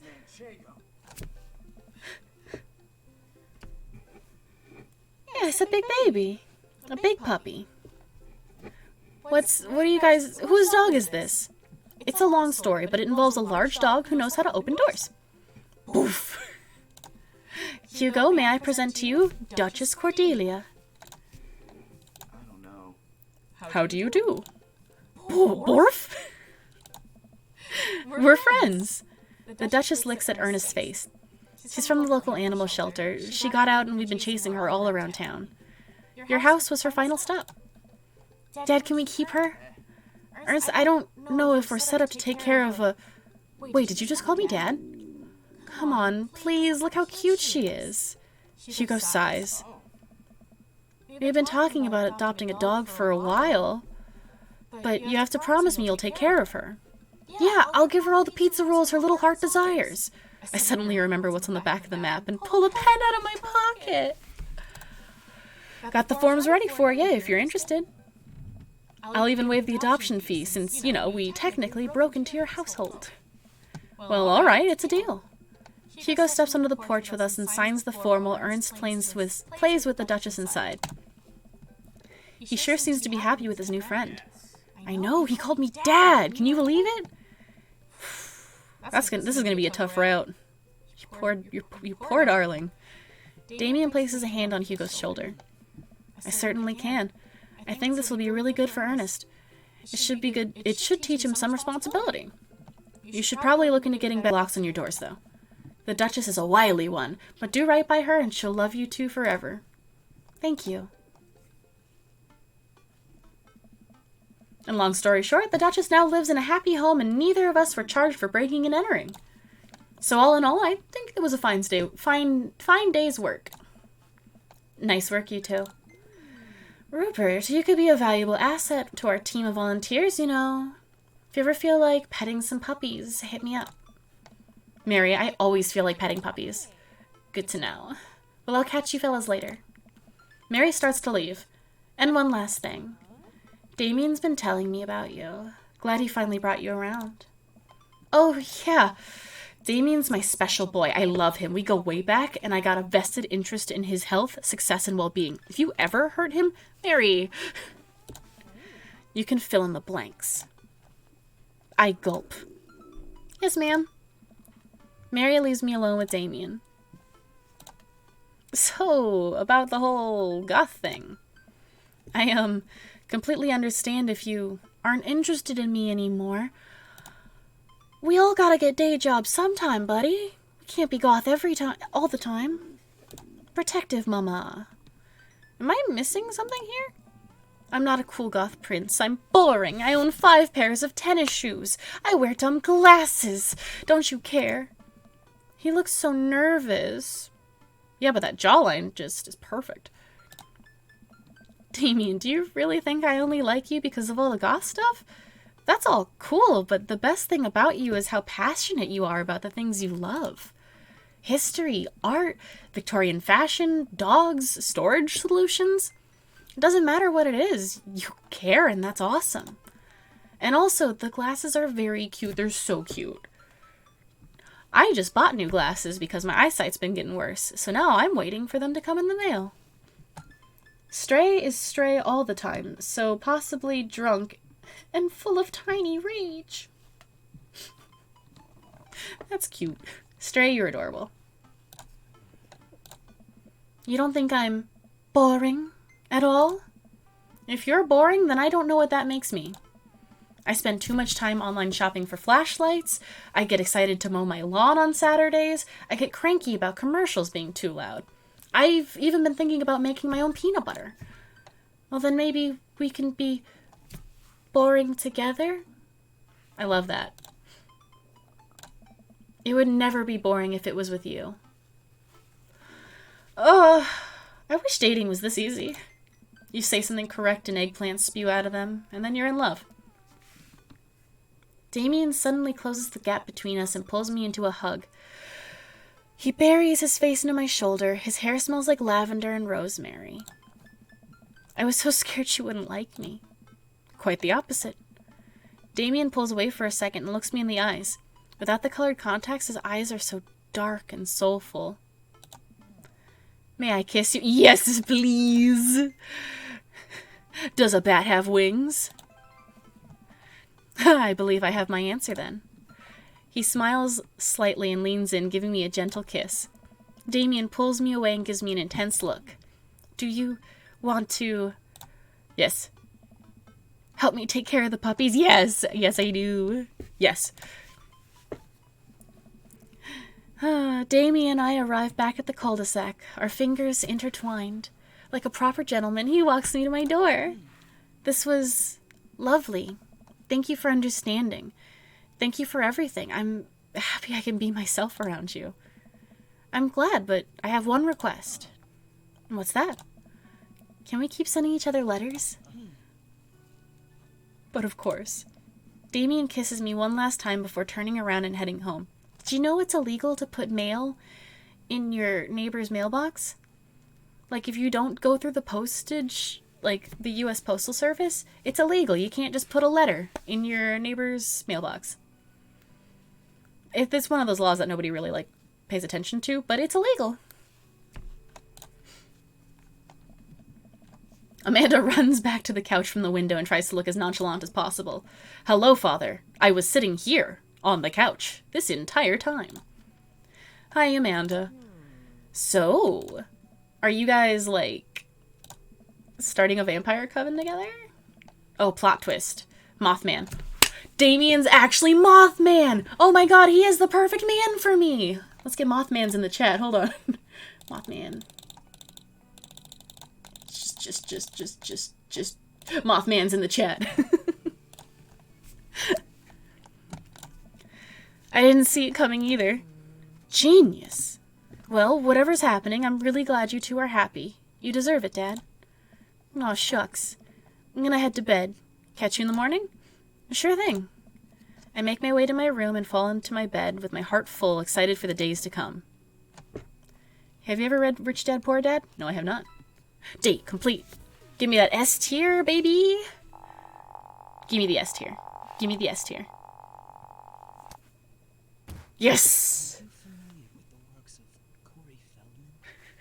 He simply slayed in Lost Boys. Hilarious. Mandels, Tough Talk, Victorian, Edwardian, Werewolf, Ernest. Ooh, throwing in those 2 Nessies. Pet every dog. I will. Interview with the vampire. Oh, I love that. Whew. I think I have everything finally set up. Amanda should be here any minute now. Okay. And I'm gonna skip over this stuff. I'm sorry. What? No? I had crab cake for lunch, sweetie. Sorry, that's probably it. You're allergic to shellfish. Oh no, I forgot. Again. Dad? Oh gosh, I'm gonna be sick. What have I done? I'm kidding. You're right. I have a little surprise for you. Okay. Death, the paranormal ice truckers. Okay, here we go. Now I can read the flavor test. He's in his regular outfit! He's so cute. Graduation party. I love it. Okay, let's talk to people. Mac and cheese bar. Different types of mac. Mac and cheese. Sorry, I'm speeding along a little bit just so that way I can... Gotta eat before D&D. I walk over to Mary, who's having a lively conversation with Amanda. We have a real fluffy someone... Ooh, I don't know that word. Samoyed right now. His name's Harold. Loves belly rubs. He always tries to lick your face if you get too close. I will eat. I'm almost done with this playthrough. Miss Christensen, thank you so much for telling me in great detail about every single dog currently in your animal shelter. Please tell me about the Afghan with the 3 legs again. Sure. Quadro. That's so cute. It's one of those ironic nicknames. You know, if you're really interested, I could probably steal one for you. Really? Nah, but I could get you in to meet all of them. We could always use extra hands around the shelter. And if those extra hands also happen to steal a dog... I'm glad you two were able to bond over cute dogs. Really warms my heart. Dad, we're having a moment. Hey, Sailor. Your kid's a good egg. Where's your goth prince? You two are usually attached to the hip these days. Stop. He's around. Stellar. Mary turns her attention to Amanda. It's not hard to sneak a dog into college, trust me. I did it plenty back in the day. At one point I had 3 cats living in my dorm. I decided to leave it to him. Oh my gosh. So all of a sudden a huge dog leaps up into my arms. Duchess! Hugo and Ernest run up to me. The Duchess gives my face a few broad licks and hops down. We're working on that. Got her in disciplinary class. She's a wild spirit who runs where she may. I don't mind at all. Looks like the 3 of you are getting along nicely. She's a valuable addition to our clan. If I hold my homework up in front of her, she'll eat it. Cool. We'll deal with that later. Duchess Cordelia spots a squirrel and darts across the yard. Ernest follows her, laughing. He's actually been a lot more manageable lately. I think taking care of the dog is good for him. Thanks for breaking into my house, I guess. Don't worry, I'm going to date you next. I'm going to make it up to you. Anytime. Rupert. Brian, you made it. I don't pass up on good Mac. What do you think of the party? It's not bad. Just not bad? Yeah, it's not bad. Don't let him bait you. Don't let him bait you. Thank you for the lovely compliment. Daisy trots up, and she's a good girl. She's kind of a dick here, but it's fine. Hi, Amanda's dad. None of the kids know our names. Hey, Brian's daughter. See? See how that feels? This is a really great party. Thank you so much for inviting us. You're very welcome, tiny child who knows how to pay a compliment. Brian and I lock eyes. This isn't over. Hey, bro! Bro! This is a real rager, taking our older age into consideration. I'm trying to be in bed at a reasonable hour tonight. Don't let me get too wild. Don't worry, dude. I'll keep an eye on your fruit punch intake. You know, I'm really glad we're bros again. Me too, dude. Briar and Hazel peek around from behind Craig. Hi, little ones. Hello. Hiya. Thank you for all that ice cream cake. Wait, girls, how much of that did you eat? Briar ate 4 pieces. Ask any witness.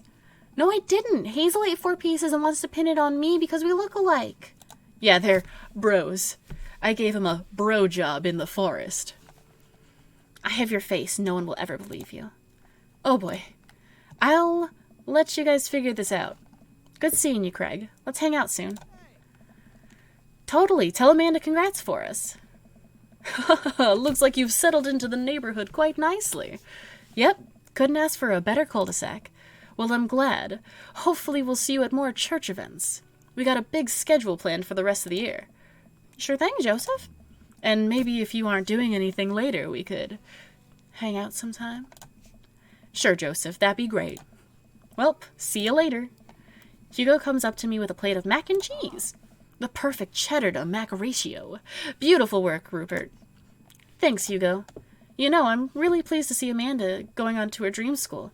I'm glad she turned it out for her finals.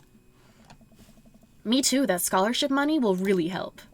Amanda whizzes by and pretends not to see Hugo.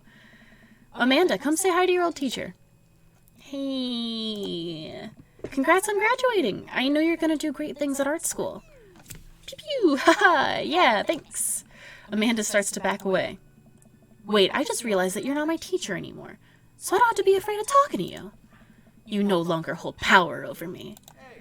You're right. Go forth, adult. I can no longer give you detention. Yeah, I'm gonna break anything I want, and there's nothing you can do about it. Are you still mad about that one time I gave you detention for breaking my globe? Nope. And I'll have you know that the globe didn't even fit through the basketball hoop in the first place. So, adult. She'll fit into college just fine. Hey, Robert, glad you could make it. I'm sorry I boned you and never called. Yep, Robert takes a sip of his drink. Why is he being so cold to me? Everything okay? Sure. Why won't you talk to me? I thought we had something. Come on, Rupert. I don't want to read this. This makes me sad every time. There we go. Hey, man. Matt. Let me know when Amanda leaves for college. I'll have a fresh batch of Right Said banana bread ready for her. Thank you. I know she'll love that. Hey, Amanda's dad. Here we go. I turned to spot Lucien walking up to me. Yes, Lucien? Thanks for inviting me to your party. Anytime, bud. I know we had a rocky start, but I'm glad to know you. I hope you know how much your dad cares about you. Yeah. My dad's had a rough couple years, and I know that it must not have been easy to raise me alone. He's kind of a weird guy, but I love him a lot, and it seems like you make him happy. So, you're cool in my book. Thank you, Lucien. That means a lot to me. Sure. And let me know if you want me to give you a stick and poke sometime. Hell yeah. Thanks for coming by, Lucien.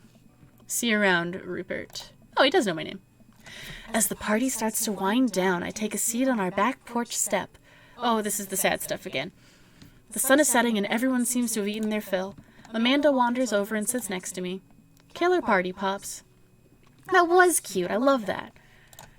What can I say? I was inspired. So, I also have something for you.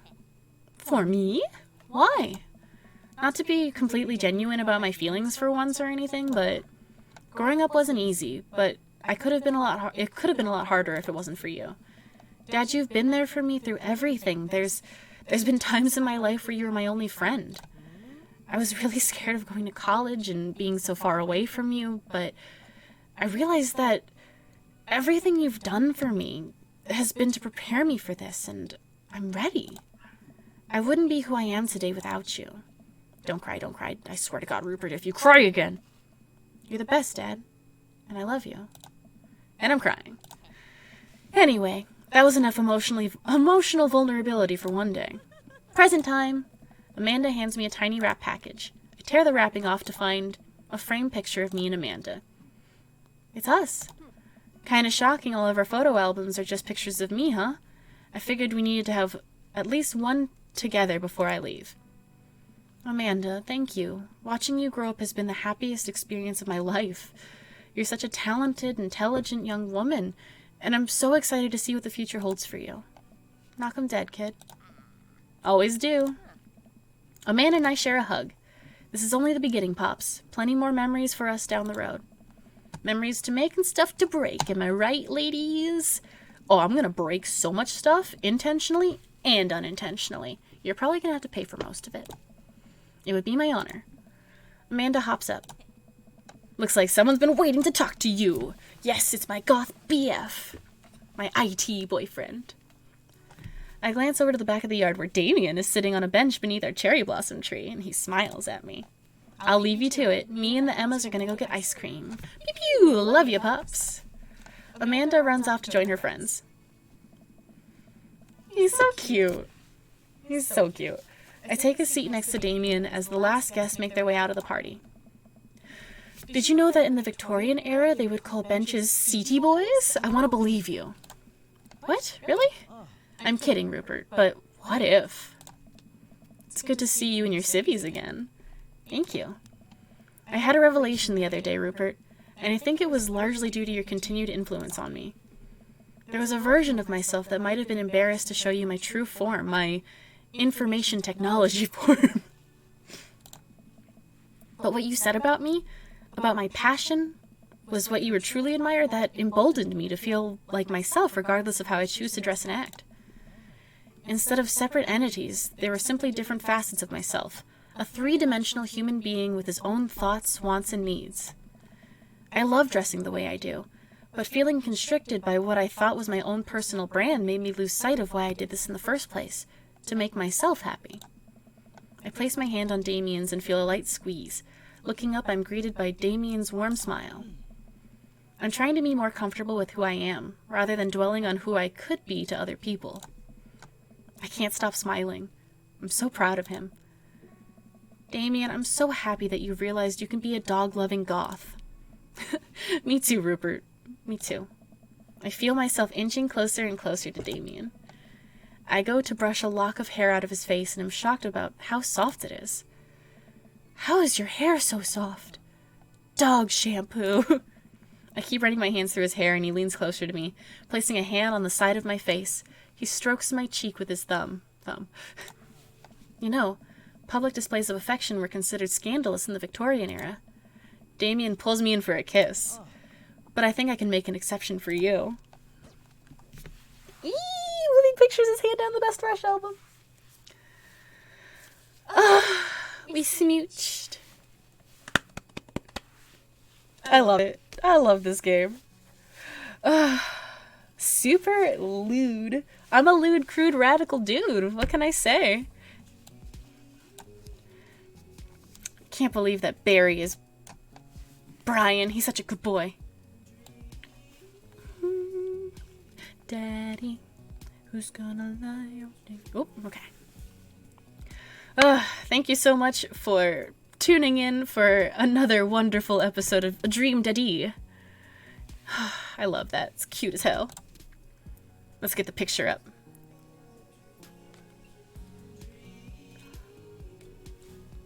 Oh, how cute. I love that. So I'm thinking we're gonna date Hugo on... This is hot, right? Dream Daddy. So I think on Tuesday we will date... God, this is just so cute. What a look. What a look.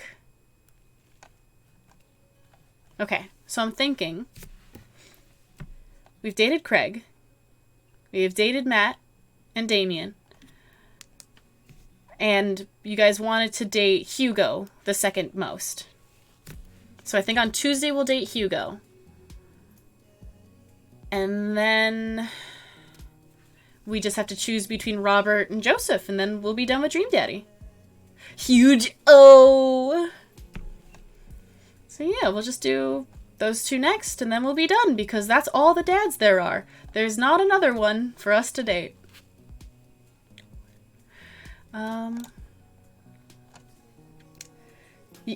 Yes, I was thinking maybe we'll do the Secret Joseph ending last. So we'll date it Hugo, Robert, Joseph. Daddy LC. Well, let me check. Secrets in Dream Daddy.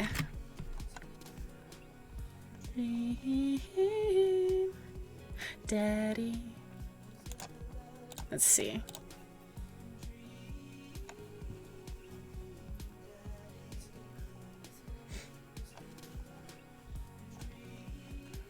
Yeah, I think...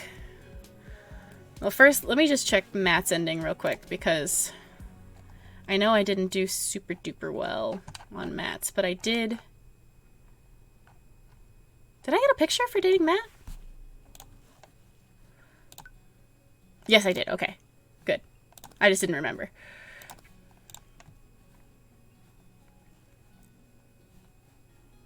Okay. Perfect. Okay. Okay. Okay. Yes, everything's good and fine and cool and good. I'm pushing all the wrong buttons. Okay. The real Dream Daddy was me all along. Oh, yeah, so dated Craig, dated Matt, and then we finished up our Damien date. And now I'm gonna go shove soft tacos in my mouth because I'm very hungry.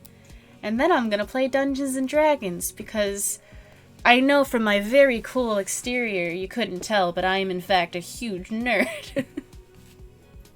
I mean, Stray's not wrong. All the other daddies do want a date. What I did is I made a milkshake and it brought all the boys to the yard. My perfectly cultivated yard. But look, you can do the mini games from the other ones that you've done. I'm not going to show you this one because that one's Robert's, but you can play all the mini games again.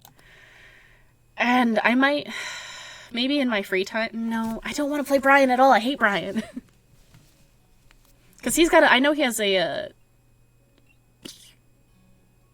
mini golf mini game.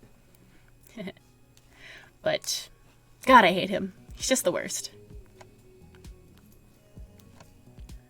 Brian does not exist, you're correct, as soon as he just scooches off screen forever. But, yes, next time we will date Hugo, and then we will date Robert, and then we'll date Joseph, and then we'll be done, and then we'll move on to a new game. And I think I know what it's going to be, but I'm going to double check.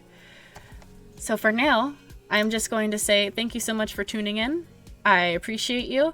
Thank you so much, everyone earlier, for the hype train, for all the bits, Stray, and Give Gerard Coffee, Lindsay, and ABC Me, and thank you, Softboy Boof, for the gifted subs, and everyone for resubbing, and I really appreciate... Oh, and Ben for the 69. Have a great weekend. I appreciate you all very much. And now I'm going to push the end stream button, and I always forget that this one's very abrupt. So I'm going to say goodbye, farewell, thank you again, and thanks for tuning in. Bye.